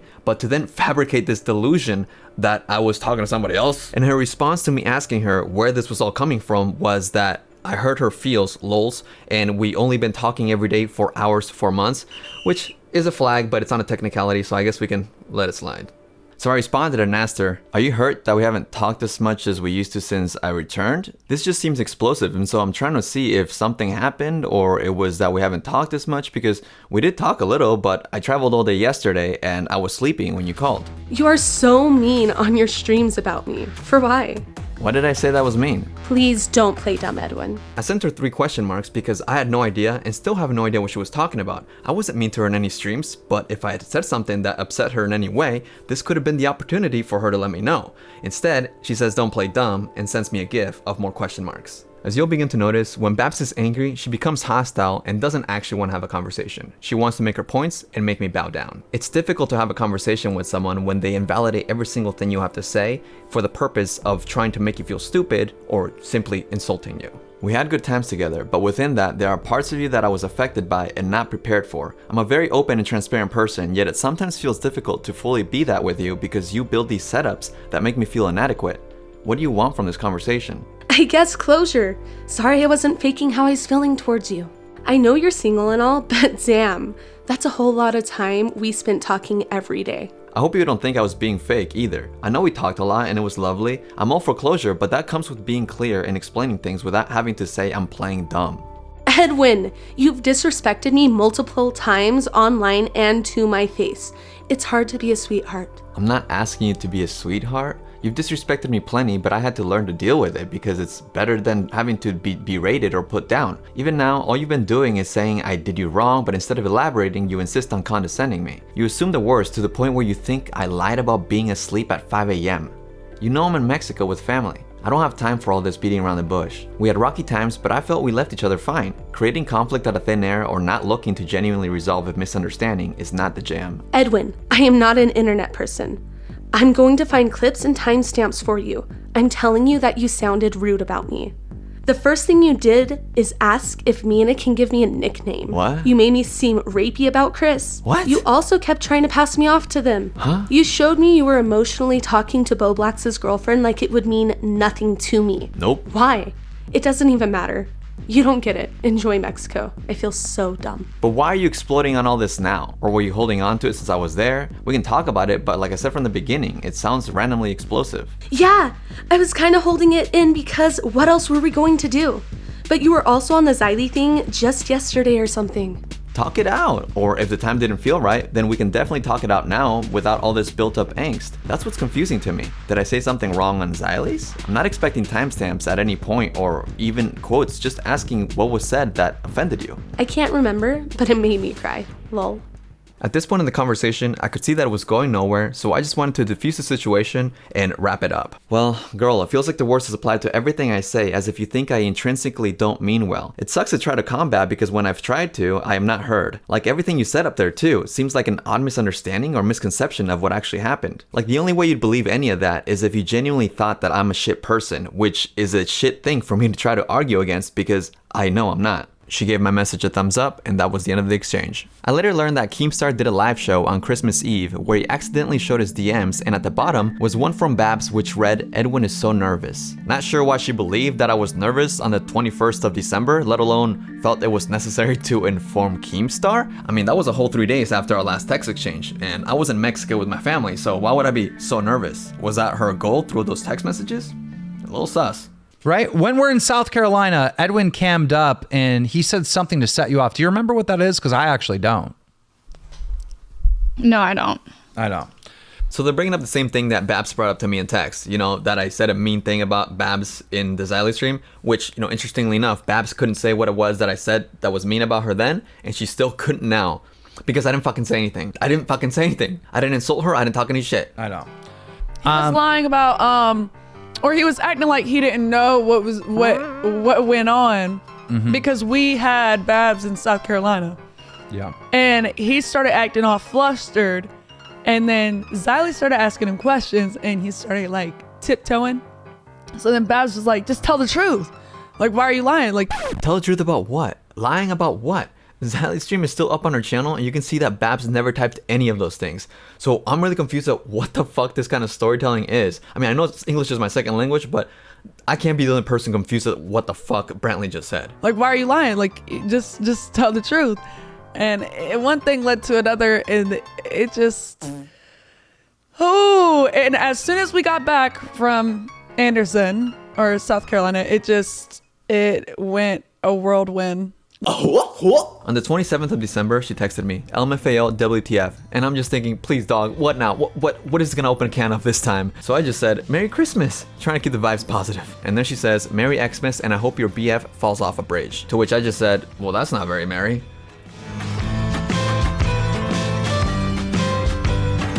Anyways, I get back from Mexico on the 28th, and the next day, I receive a call from Babs. I hesitated to take the call considering the tone of the previous text, but I picked up, and she wasted no time to begin insulting me, and who she called my boyfriend, Salvo. I would like my name not to be dragged over the internet, but apparently your boyfriend's just doing that anyways. She was angry, saying that Salvo had told people about the Threeway group activity, which was not true, but at the time, I had no idea about anything that was going on, because I had just gotten back, and the whole Salvo cancellation was developing in real time, so I was kind of learning some things through her, and I had told her this. She knew. However, Babs didn't really call me with the intention of listening to much that I had to say, more so to vent her frustrations, mainly her frustrations at the possibility of people talking about her online. And much of this was laced with blame and insults towards me. Apart from looping her frustrations at the possibility of people talking about her online, she would also repeat things she strongly disliked about me.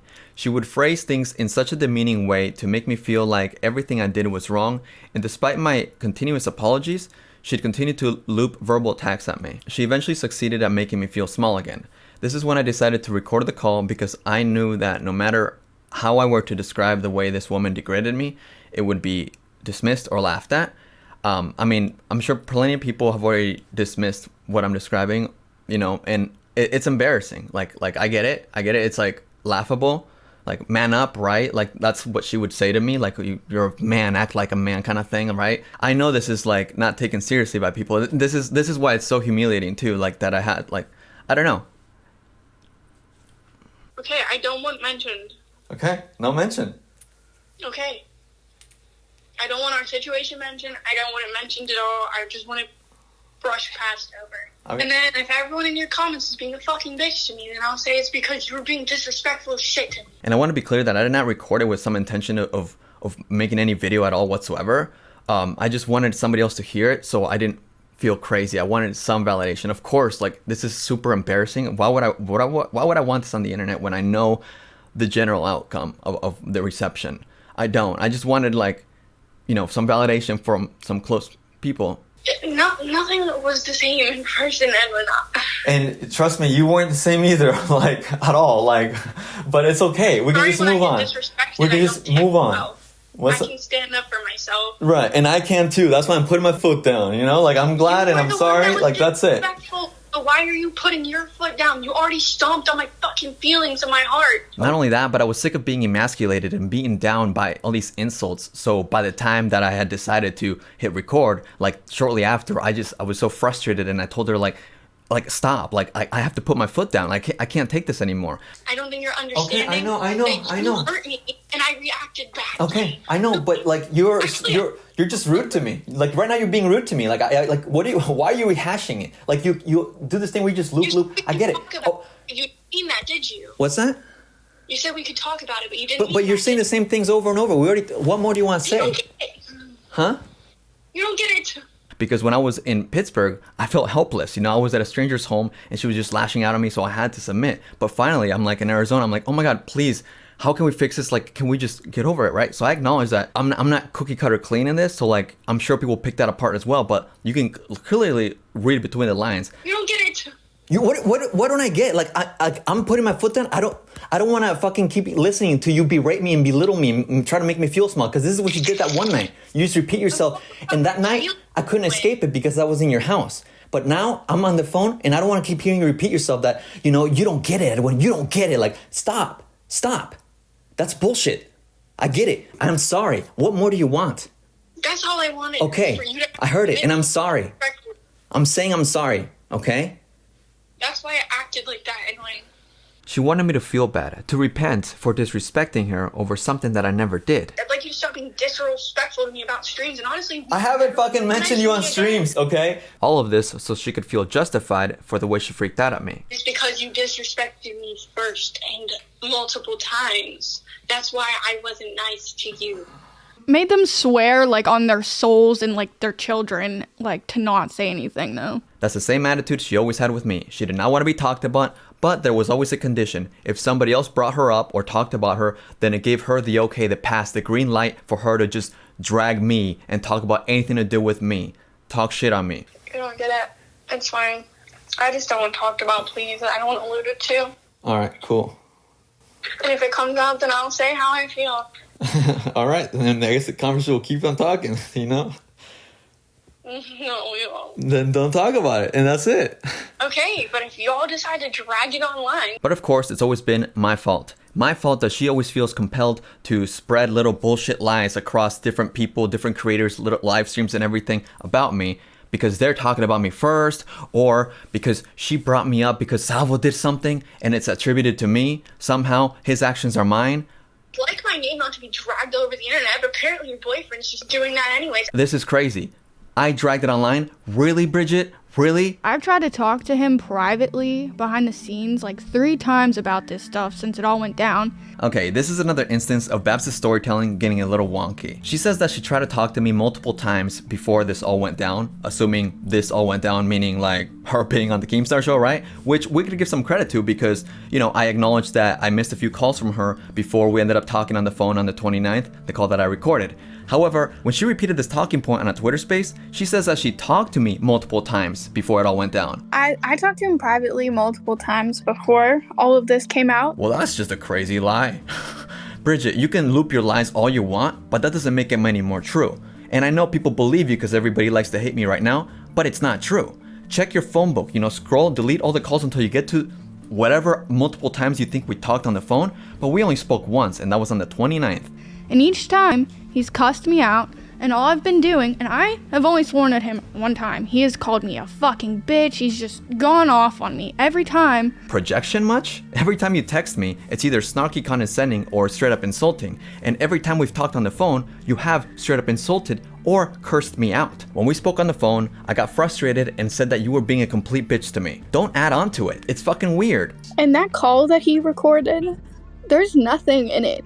It's just me telling him not. He probably started recording after he called me a clout whore and a bitch multiple times. Well, she added on to it. Now she's saying that I called her a bitch and a clout whore multiple times in that call. Didn't happen. Do you see how she describes things? Not only does she amplify the gravity of my actions to make them appear more severe than they actually are, you know, by saying that I cussed her out multiple times, but she also says that I probably hit record afterwards too. No, Bridget, I did not selectively hit record after I said that you were being a complete bitch to me. I think that's just... You're being rude right now. I'm trying to tell you. And you're being fucking rude too, dude. I have to deal with this all the time. So what? Let's fucking move on. Jeez, yes. This is me being explicitly rude because I'm so sick of dealing with this, dude. Like, you're always rude. I deal with it. So I'm saying, how can we like just get over this? Because it's so annoying. Like, I have to constantly deal with you being a complete bitch to me. And I'm done. Constantly. What are you fucking talking about? Oh my god. Like, I don't want to list it because it's just... I looked into your hopes and your dreams and I helped you yes, out. and like... Like, how am I constantly rude? You disrespected me and it hurt my feelings. And now Okay, so what can I do to mend your feelings? Disrespectful little fucking bitch. I've explained why I chose to record the call, and I wish people didn't have to hear it. Like, this shit is humiliating. It doesn't look good for you or for me. It's shameful. I hate that this has to be out. So let's talk about the drive from Keem's house, because this is where Babs had her slight issue towards me.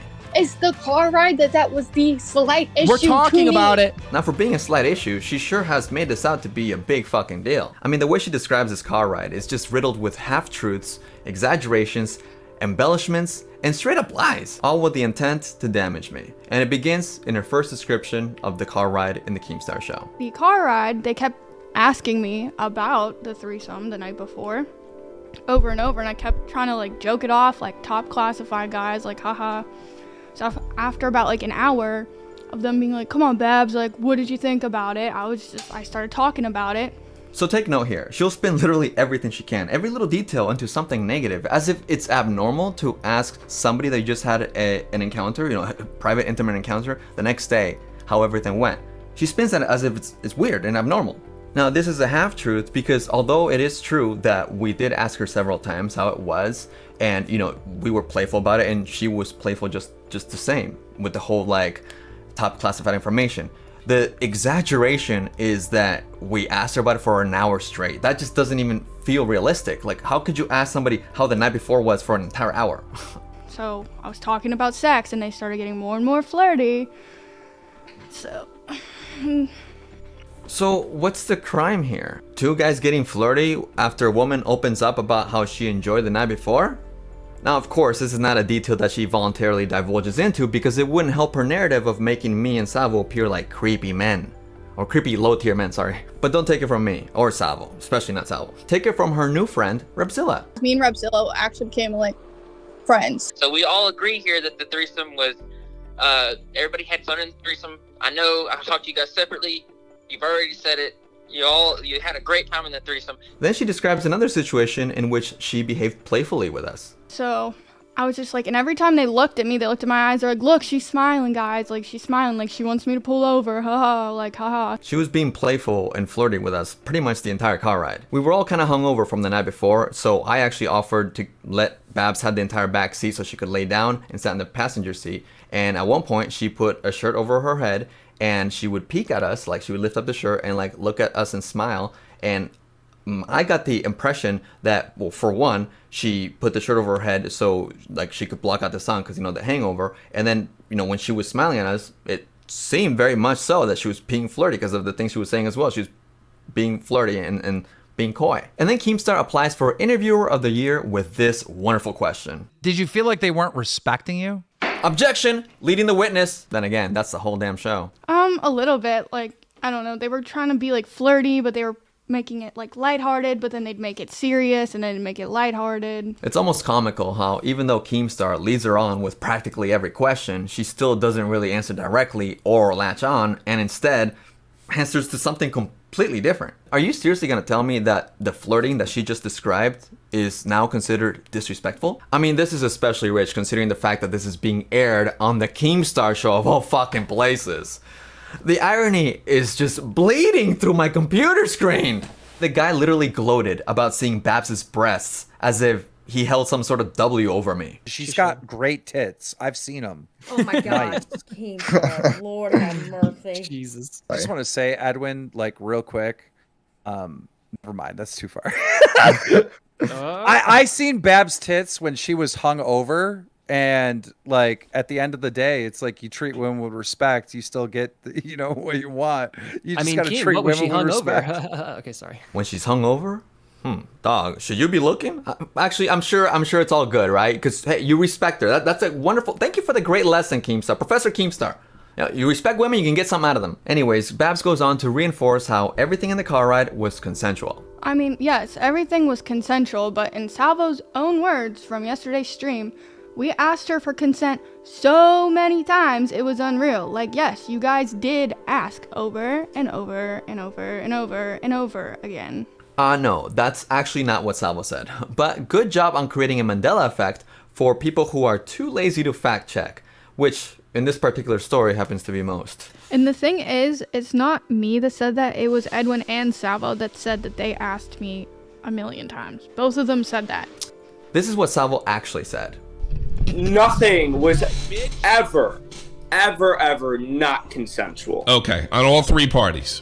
On all three parties, to such a point where the consent was so excessive, in a normal situation, the girl would probably be turned off considering how much excessive consent we were making sure of. All right. And this is what I said in the same stream. Tommy, the way that you keep checking in on us is the way that we were doing with Babs, just so you know. It's kind of weird that suddenly this video is turning into like consent class, but checking in on someone's comfort does not translate to asking the same thing over and over and over and over and over again. But in case consent is not totally conceptualized for people listening, Here's Salvo re-explaining it in the call that we had with Matt Pitt and Xylee. Like, it wasn't like consent over and over again until we got a yes. I explained it as when you're first meeting someone and there is like a sexual sort of like atmosphere, it's very normal to just like check in with each other to see like if everything's still comfortable, because you don't really know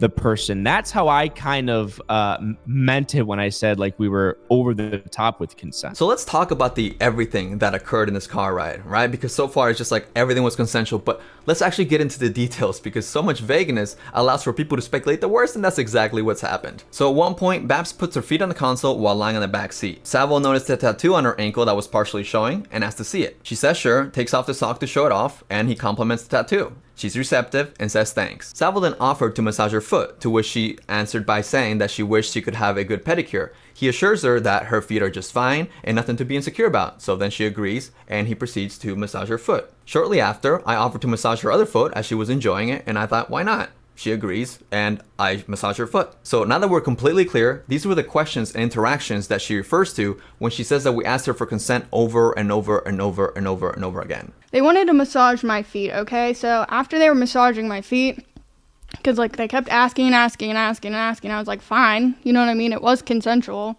It's unfortunate that she feels the need to frame the situation in a negative light when she knows nothing wrong occurred. We did not ask to massage her feet over and over and over again. Nothing was asked more than once. Maybe she feels the need to frame the foot massage in a negative light because she's too ashamed to admit the fact that she proudly accepted it and enjoyed it. On Keemstar Show, she uses general language to distance herself from directly admitting that she enjoyed the foot massage. They asked to give me a foot massage, and I said yes, because I think feet massages feel good. However, in the call with Ripzilla, he verifies it directly with her. To be clear, the stuff she's talking about is the foot stuff, the licking on the toes and everything like that. She enjoyed it. She had a good time. She liked that. She told me that, right? Yes. The only reason she's framing this foot massage in a negative way is because she's ashamed to admit that she proudly accepted it and enjoyed it. It's just a foot massage. And then they kept saying, like, we could pull over, Babs. Like, you want to pull over? Like, we can, like, continue yesterday. Like, blah, blah, blah. Like, you said you liked it. Like, blah, blah, blah. First of all, once again, there was a flirtatious tone throughout the car ride. And straight up, she was totally down to do another threesome. Salvo did propose to get a hotel whenever the next time might be. And we were both like, what? No, because I personally don't think that kind of thing should be planned. I don't know. You know, it's like, it was very spontaneous. Second of all, Salvo only asked if we wanted to pull over once. And I immediately gave him the look like, what? Dog, what? No. And she also said no. That was respected. Again, nothing was asked more than once. And that was the only thing that she said no to. And it was respected. Which I also said no to, by the way. And glad it was respected. Then, of course, there was the infamous moment when Salvo took out his member. He just whipped his dick out. You don't find that a little strange with a girl in the car? Oh, I found it very fucking strange. But that's why he was asking a lot to make sure everything was okay. I was like, whoa, I mean, all right. Everyone was okay with it. Salvo asked both Babs and I if he could take his dick out. Both Babs and I were like, sure. It was kind of like an, is he actually going to do it moment, right? And he did it, which was like, okay then, here we are. And he tugged on it for a little bit, and that was it. Salvo said yesterday they asked over and over and over again. Like, literally, you said that. Like, thanks for saying that. Like, they literally, there's not even too much to say. They, like, admitted it all yesterday. Or 2 days ago. Babs continues to use the word admit as if to imply that we ever tried to hide or omit any details at any point in time. She's also been using Salvo as a weapon against me throughout the past 6 months, which would be a clever thing if she wasn't misquoting or just saying things that are not true. It's unfortunate because there was a point where Babs understood that me and Salvo are different people and I'm not his caretaker, and why should I carry his responsibility, right? We are not the same. Like, you knew this once upon a time, but now that you hate me, you want to apply everything onto me.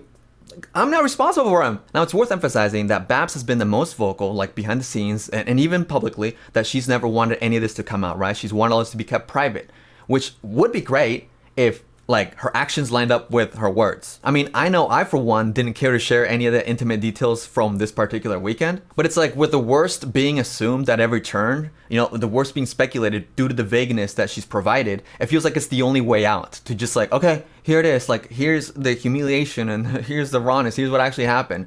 And it's like, it's just been built up to be so much more than it even was. Everything was consensual, as has been repeated by all parties, except the consent to share any of these private details by anyone, right? We never discussed how to talk about this or why would we want to. So of course, like at first when it was talked about on Tommy, me and Salvo were a little hesitant because none of this had to come out, or why would it have to?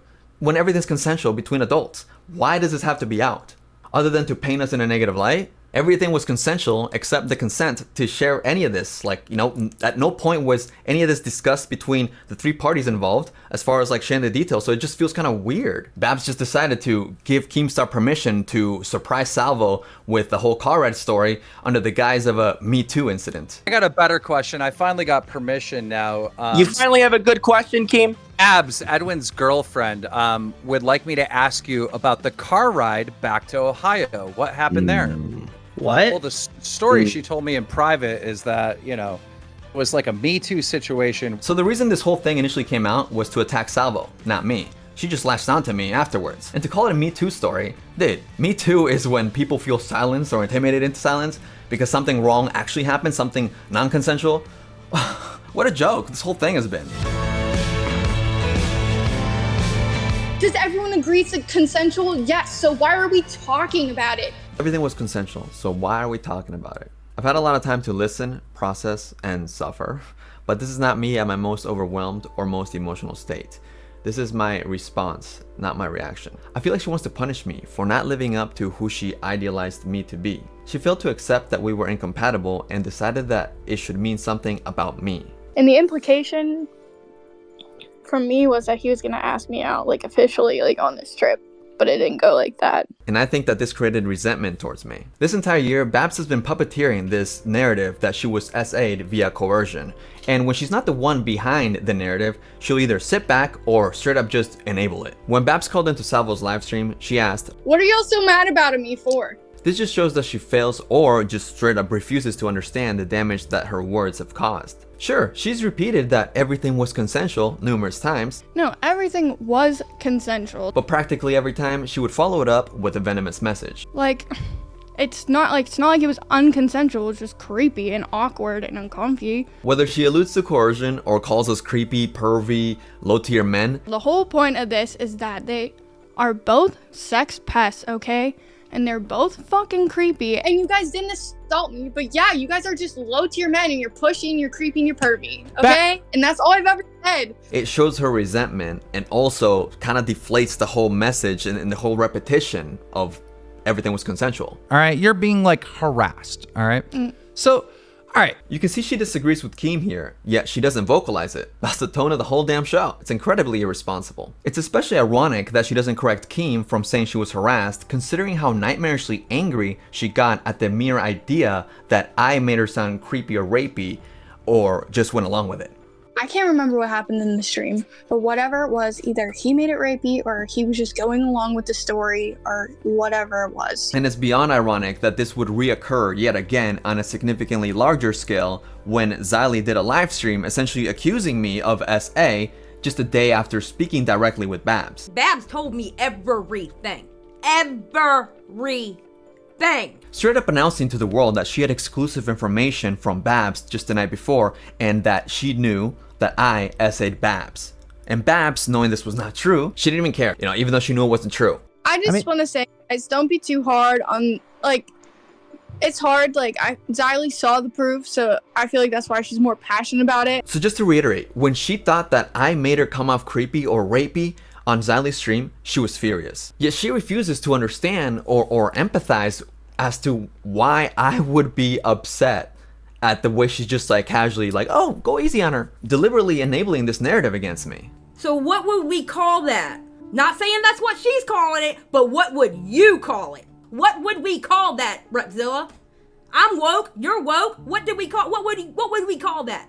Are you trying to say that it's abuse? I'm asking the expert because you do videos on that shit. I don't. Can you imagine someone fabricating an SA allegation about you just a day after you speak to them, placing the most extreme victimhood on your behalf, even though you know it to be false, then remain not just amicable but supportive towards this person? Like she doesn't care that somebody's making up a fake allegation about what happened to her because it's damaging me. Well, as long as it's hurting Edwin, I don't care that that's not real, what she's saying. This type of attack and behavior against my person is what ultimately led me to decide that there's no way to defend myself properly without having to reveal every relevant information about all of this. I know she won't stop. She's made it clear she has no interest in resolving any of her issues with me. Honestly, do you have any interest in resolving this? Answer honestly. No, I have no interest in helping you in that aspect. Not helping. So what do you want? I'm talking about resolving this. So you don't want a resolution.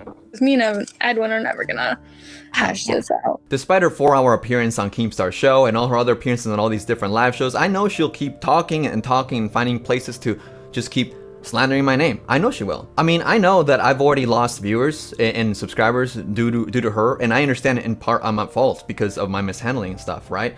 But like, I'm definitely not the person she depicts me to be or wants to tell people that I am.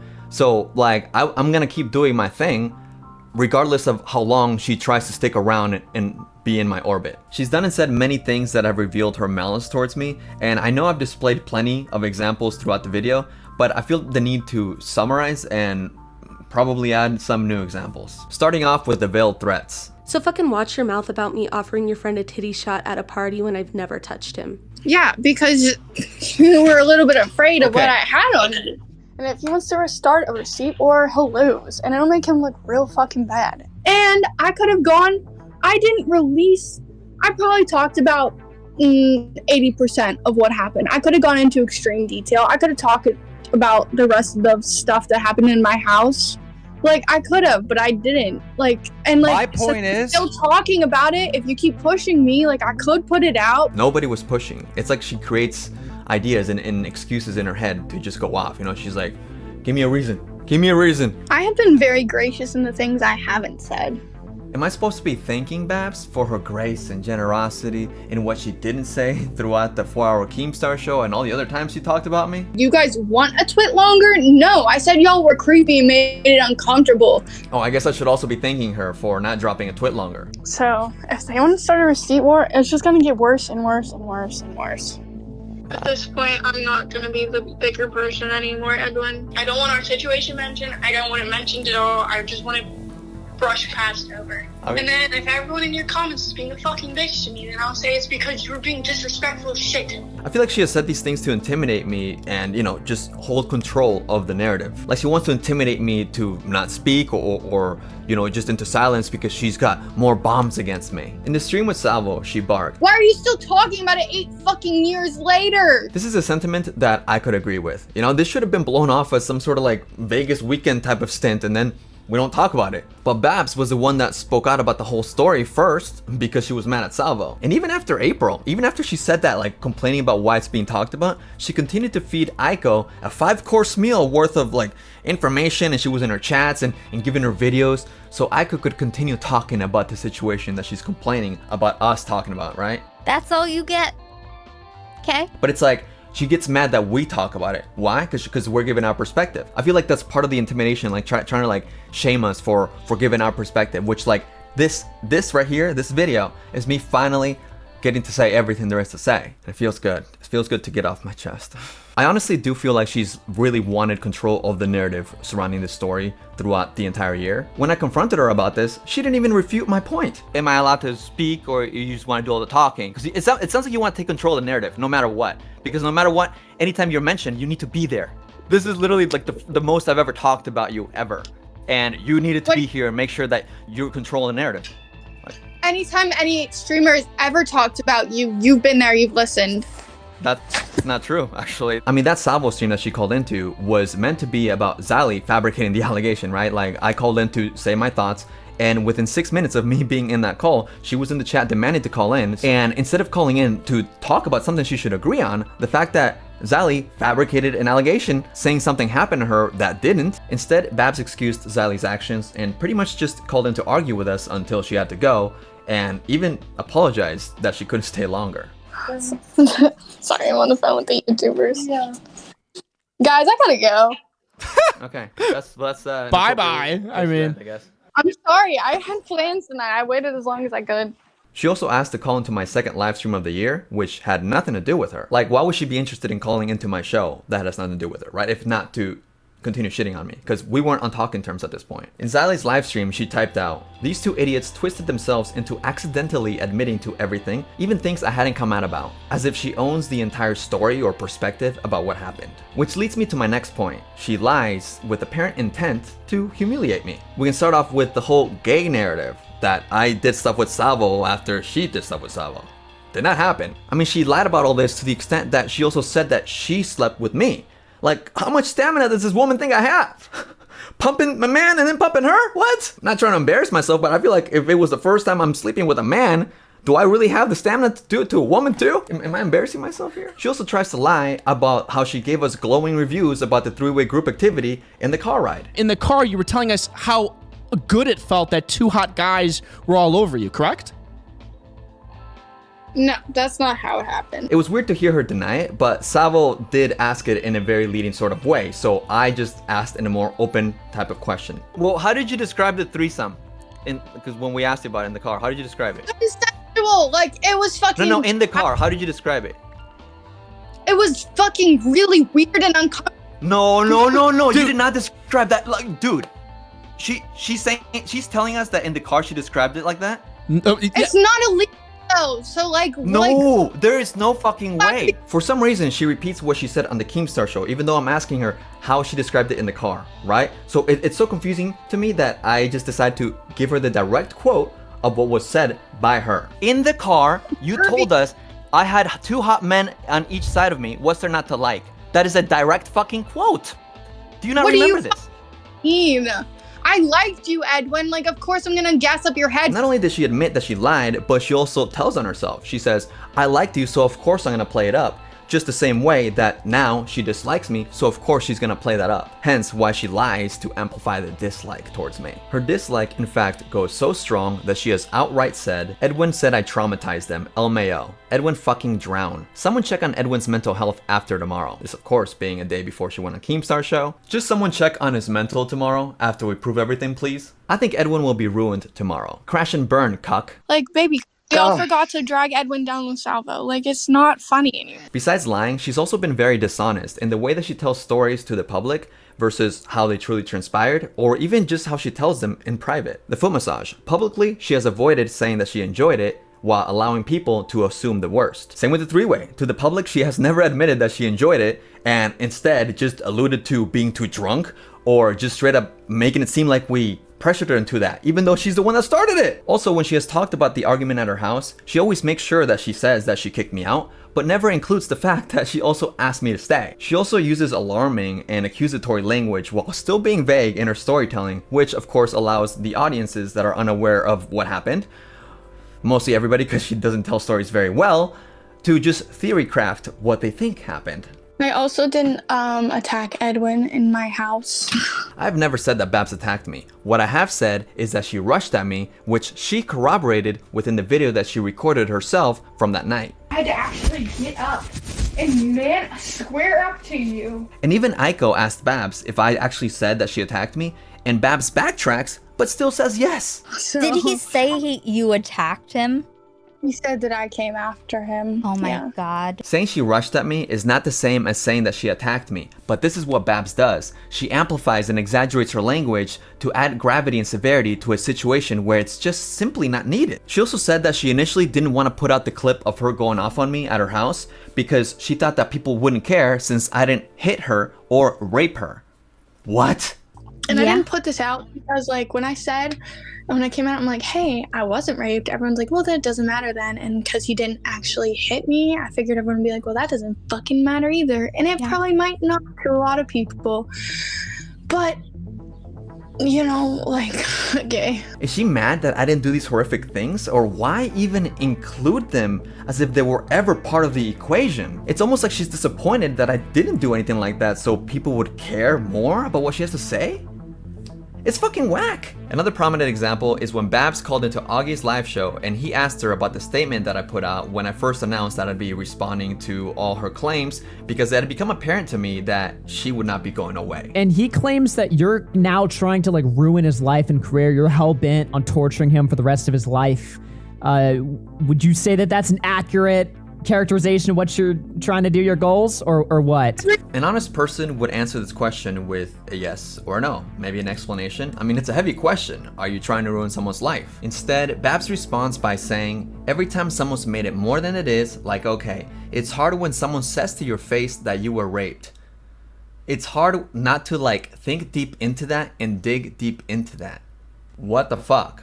Who is even telling her that she was raped by me? Or what? Every time someone's like made it more than it is, like, okay, it's hard when someone says to your face that you're raped. It's hard not to like think deep into that and get deep into that, but I've still felt like stood pretty firm every time someone's talked to me and I've said, no, I'm not. She utilizes this extreme and very inappropriate language to inject a factor into the equation that never could have even been, because I rejected her sexual advances. Why would she even consider thinking or digging deep into that at all? Unless she's thought about elevating the accusation and really trying to make something like that happen, which is so fucking scary, because I feel like she would be capable of that. You know, with all the lies she's already done, like, it's really fucking scary how she's already got people convinced all this bullshit.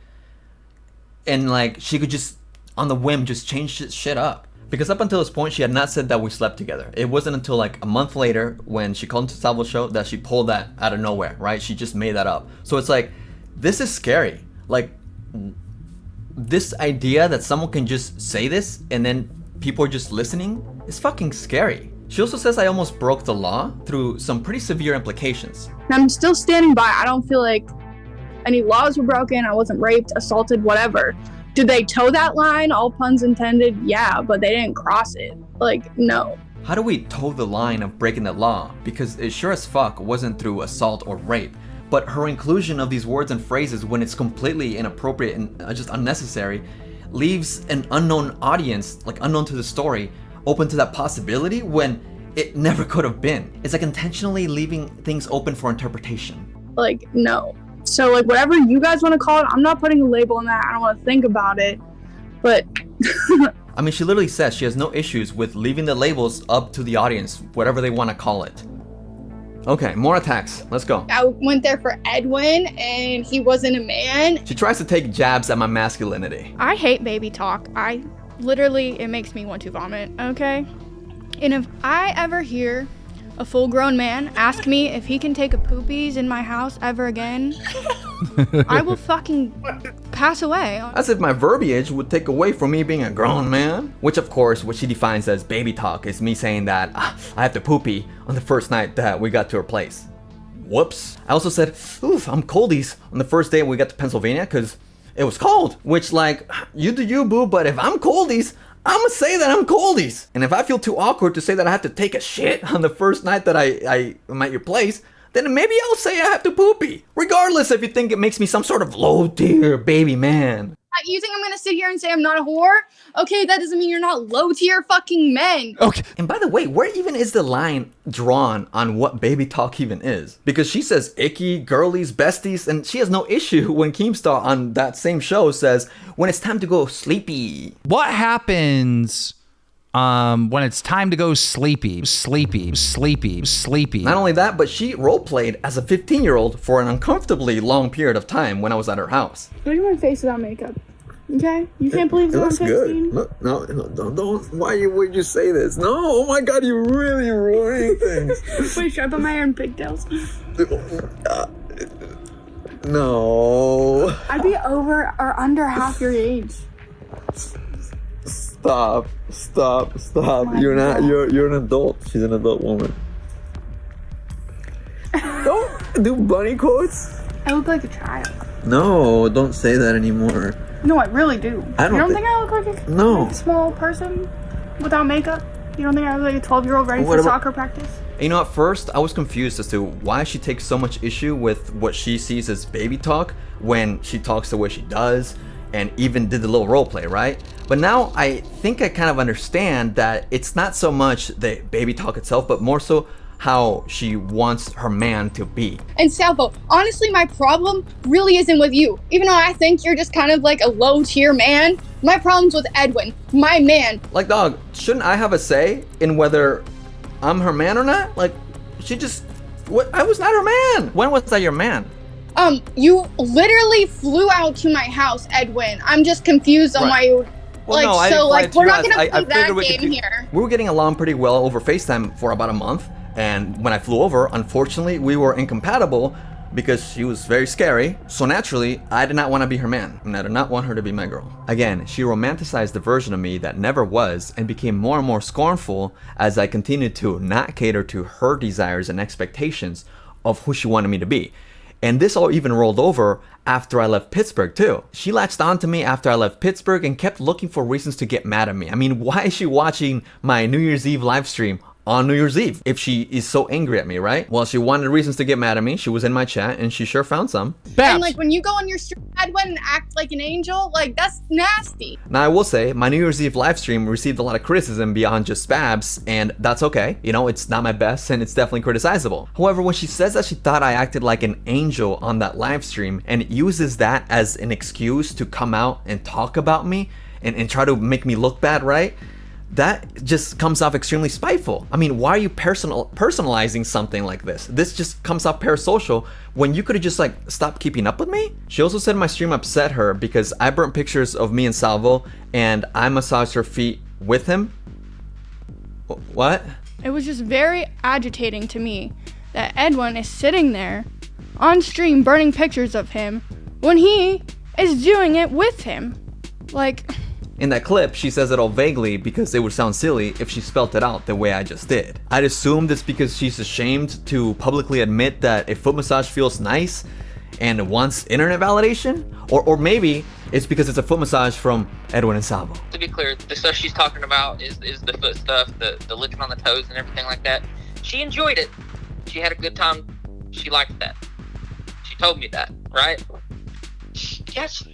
Just before Rebzilla dog walks her into that yes, she reveals why she distanced herself publicly from the foot massage. And wouldn't you know, it's because she doesn't want to be seen as a degenerate. You also, with the foot thing, were involved in some kind of degenerate shit, which no one would care about if you didn't moral grandstand on your New Year stream and say that Salvo's gross for all this stuff when you were involved in it too. No one would care about. Okay, this is ironic. I mean, she's literally moral grandstanding right here. I guess it would come off way too dubious to publicly admit that she enjoyed the foot massage while she's simultaneously trying to use this foot massage to depict me as degenerate. The call is coming from inside the house. It's your foot, Babs. You might be degenerate too. How is a foot massage even degenerate? And you can tell she wants that internet validation through the way she uses so many commentary talking points and phrases that would only be used by an internet person, something she goes so out of her way to say she's not. Okay, do you understand that she had a good time doing that, but she doesn't like the way it's being portrayed to the public after the fact? So for clarity's sake, she's using this foot massage out of spite. This consensual foot massage that she enjoyed, but now retroactively regrets and finds to be degenerate because it was from me and Salvo, who are now canceled, and she really hates both of us, right? She's using this to attack us. She has somehow managed to make herself her own weapon against me while projecting everything she says that I am. And this is not to say that I'm flawless or don't do some of the things that she says, but it's just incredibly ironic that it's literally all she does. She will repeat how I deflect all the time, but listen to literally the way she answers any question that's been about me. She always responds in a bounce back type of attack or some sort of whataboutism or a justification for the way that she is. No matter how it is though, it's never direct and she always deflects. She has expressed frustration towards me for passing her off when she offered two other dudes titty shots and offered herself to Salvo. So instead of like acknowledging her own actions and what she has done, she just deflects it all to me, like blames me for her behavior. Also, I received the judgment for her actions. She accused me of squaring up to her when she physically rushed at me and verbally assaulted me the entire night. Then of course the whole foot massage, which I feel like I already explained it plenty, but basically she deflects onto me and Salvo to call us degenerate, even though it was her foot that she accepted to be massaged. She can't even acknowledge the fact that she lambasted and belittled me at her house and each time we spoke on the phone since I left. Instead, she tries to justify and conceal her nasty behavior by saying that I disrespected her, all while literally disrespecting me and belittling me. She expresses shame surrounding the three-way, but only after she ended up meeting with Keem and Brantley. So then she switches the narrative surrounding that night and depicts me as gay and saying that it wasn't on her bucket list. Girl, it was not on my bucket list either. Another factor that's been very interlaced throughout this whole story is Keemstar. There's no doubt in my mind that Keemstar has influenced Babs in many ways throughout all of this. After all, many of the talking points and things that were said by Babs were first said by Keemstar, including defending Xylee. Less than 30 minutes before Babs did so on Augie's stream was Keemstar. I feel like Xylee got fucking manipulated by Salvo and Edwin into thinking that she did something horrible. And I don't think she did. I don't think she did at all. I was there on the stream. I thought it was fine. Keemstar, do you seriously think that we manipulated Xylee because she agreed that she fucked up? Don't get it twisted. I think it's really lame that Xylee's too afraid to publicly apologize, but at least she can do so privately and avoid the topic altogether publicly so she doesn't end up sounding stupid like you, Keemstar. Keemstar will double down because he has no balls to admit how badly he fucked up with this one. I mean, this kind of fuck up would literally be the kind of thing that he would go after Ethan Klein for, except worse because he's literally citing and straight up saying that he was going after me and I shouldn't be mad at him because he believed that I was doing an expose video on him. I don't know that Edwin's trying to expose me and ruin my career without Babs telling me. He definitely fueled her vindictive rage against me. You know, maybe they fueled each other because she's the one that told him that I was planning this expose on him, right? And then his paranoia probably got her riled up and I couldn't tell exactly what it is that made Babs latch onto me the way that she did, right? Like things just didn't work out. But from the very beginning, I had made it clear to her that I wasn't ready to jump into a relationship off the bat because I was literally less than 2 months single. So why would I want to do that? That I made very, very clear. Like I did talk about potential things in the very future, but ultimately after meeting, our values simply just didn't align, which rendered us incompatible. Like even if the trip went great, I still only would have had 5 days to get to know her. You know, that's not enough for me to want to jump into a relationship with someone. Whereas for her, I guess things are different because she barely had met Salvo and, well, she slept with him because she thought he was famous. Now, I do want to be clear that I'm not judging her for that. If anything, I'm more so confused that she chose to do that after I had rejected her that night. I don't know if she wanted me to feel jealous or stop or control her from her own actions since she kept calling me her man, but that's just not how I roll. Did you find it weird that Edwin was pushing you onto Salvo, like offering you as a sacrifice to Salvo? Yeah, I mean, it was kind of weird. Like, I've never had a boy not be protective of me, and he was pushing me onto Chris, too. Protect you from your own choices? Apparently, she also saw me not having an issue with her offering Chris a shot as me pushing her off to Chris.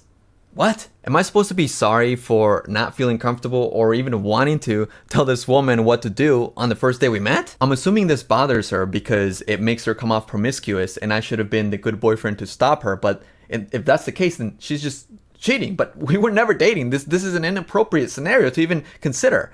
And if she's so bothered by coming off being promiscuous, then why didn't she care when Keemstar totally boasted about seeing her tits? So you're saying he saw your tits at the lake?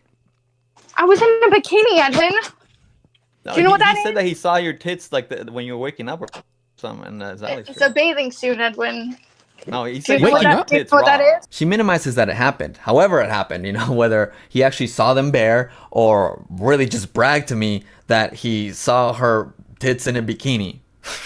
That would be really weird. But you know, however it was, it doesn't matter. That's not the point. The point is that she doesn't care that Keemstar goes around in public live streams and brags about the fact that he saw her tits in front of thousands of people. I just want to say, Edwin, like real quick, I seen Babs' tits when she was hung over. I value mutual respect. So if I have your respect, I have no issue giving you all of me. But when I don't, I kind of shrink up and I don't feel comfortable being my full self. Now, Babs will repeat over and over how I was disrespectful, but she never gave me any respect. I mean, from the very beginning, she was not willing to accept me for who I am. She wanted me to be a certain way that I am not. I think you'd look very pretty. Yeah. You want to make me pretty? I think you. I thought you want me to be more manly, less flamboyant. That is very true. Another one of my values is vulnerability, which she knows that I'm an emotional and sensitive person. She's obviously used this a lot to try to humiliate me. Unfortunately, she can't grasp the fact that she's hurt and damaged me as a person. Like, she seems to be taking joy in everything she does against me, instead of just at least like, yo, cut it the fuck off. Like, what do you want from this? She just wants to keep going and going until what? You were a little bit afraid of what I had on you. I'm afraid of what you have on me? What do you have on me? I'm not afraid. What do you have? I'm not afraid of what you have on me either. What do you have? Wait, what is this? Is this a game to you? Like, what do you mean? What do you mean? I talked about it right off the bat, over and over, said the same thing. You've been absent, you've been gone, you've been plotting. Babs assumes that I've been absent because I've been plotting, when really, I've just been fucking struggling. I started working on this video on March 2nd. Now, despite how long it's turned out to be and how much work I've put into it, it's not like I was able to work on this every single day. I feel a knot in my stomach when I have to think about her, and I hate the fact that I'll have to deal with her even more once this is uploaded. She'll say that she never accused me of anything, all while simultaneously repeating that I asked for consent multiple times. To massage her foot, Babs? You know that's not fucking true. I think it's my turn to say to you now, Babs. Don't play dumb with me. You can say you didn't accuse me of anything, but just because you didn't label it, it doesn't mean that you're not describing something that didn't even fucking happen. You described coerced consent without offering any details of any incident, so when it was brought up to you on the Keemstar Show, you straight up said no, that it was not coerced, because you know that it wasn't. And this is all while you're talking about a weekend that also had a three-way that you initiated, fully consensual, and you also got Keemstar saying that you were harassed, and apparently you told him this. I don't know if it's not true, then you never corrected him. But this is what people are hearing. So what are they gonna take away other than the worst possible conclusion? Again, don't play dumb with me, Babs. Not only that, you've deliberately included the words rape and assault when publicly talking about this drama, which is just fucking offensive, not just to me, but to other victims of assault. I sincerely wish you could have just left me alone, but instead you decided to become the ringleader of your own circus, juggling a world of fantasy with deceptive storytelling. Which connects to my final value that I find to be relevant: honest communication. See, Babs and I definitely see communication differently, because every conversation we had since I left Pittsburgh consisted of her talking at me and not with me. She might believe she values honest communication because she probably thinks she's the most honest person there is, but that's only because she dismisses everybody else or anybody that disagrees with her. Or maybe just me. I mean, she always refused to listen to me or even hear me out, and just seems to believe that everything she has to say is a pure truth. I mean, I certainly didn't like get any idea in the moment that you were uncomfortable, and I'm sorry that I didn't. Like, I'm sorry that we didn't. There was a shirt over my. I understand, and I know I failed by not reading the signals. I understand.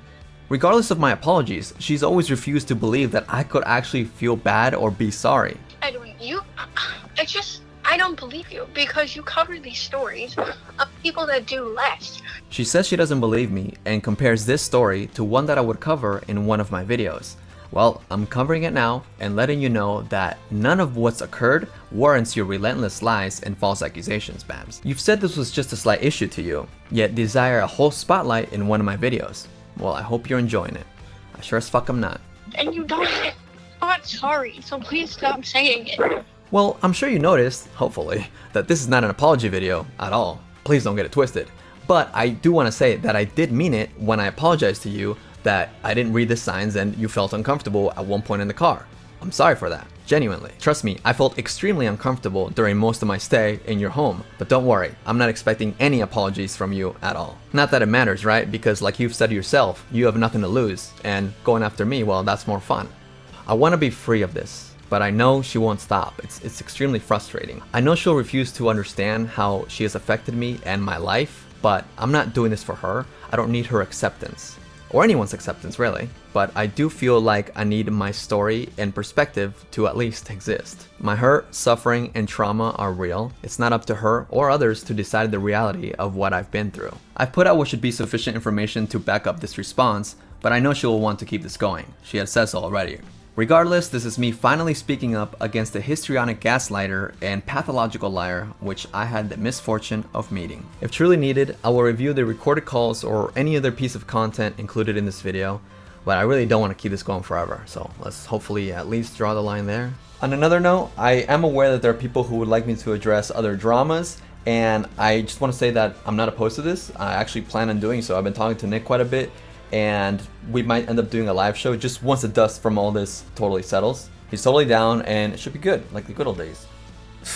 I just hope it's understood why I prioritize this issue the most. I want to return to feeling myself again, because whether you believe that it affects me or not, like, this is my reality, and this has fucked me up. I want to stop feeling muted. I want to exist. I want to feel like I exist. That's the whole point of this. And I just want to say that I appreciate you all for watching till the end, because I know this is obviously super long. Thank y'all, and I'll see you soon. Don't forget to like the video, right?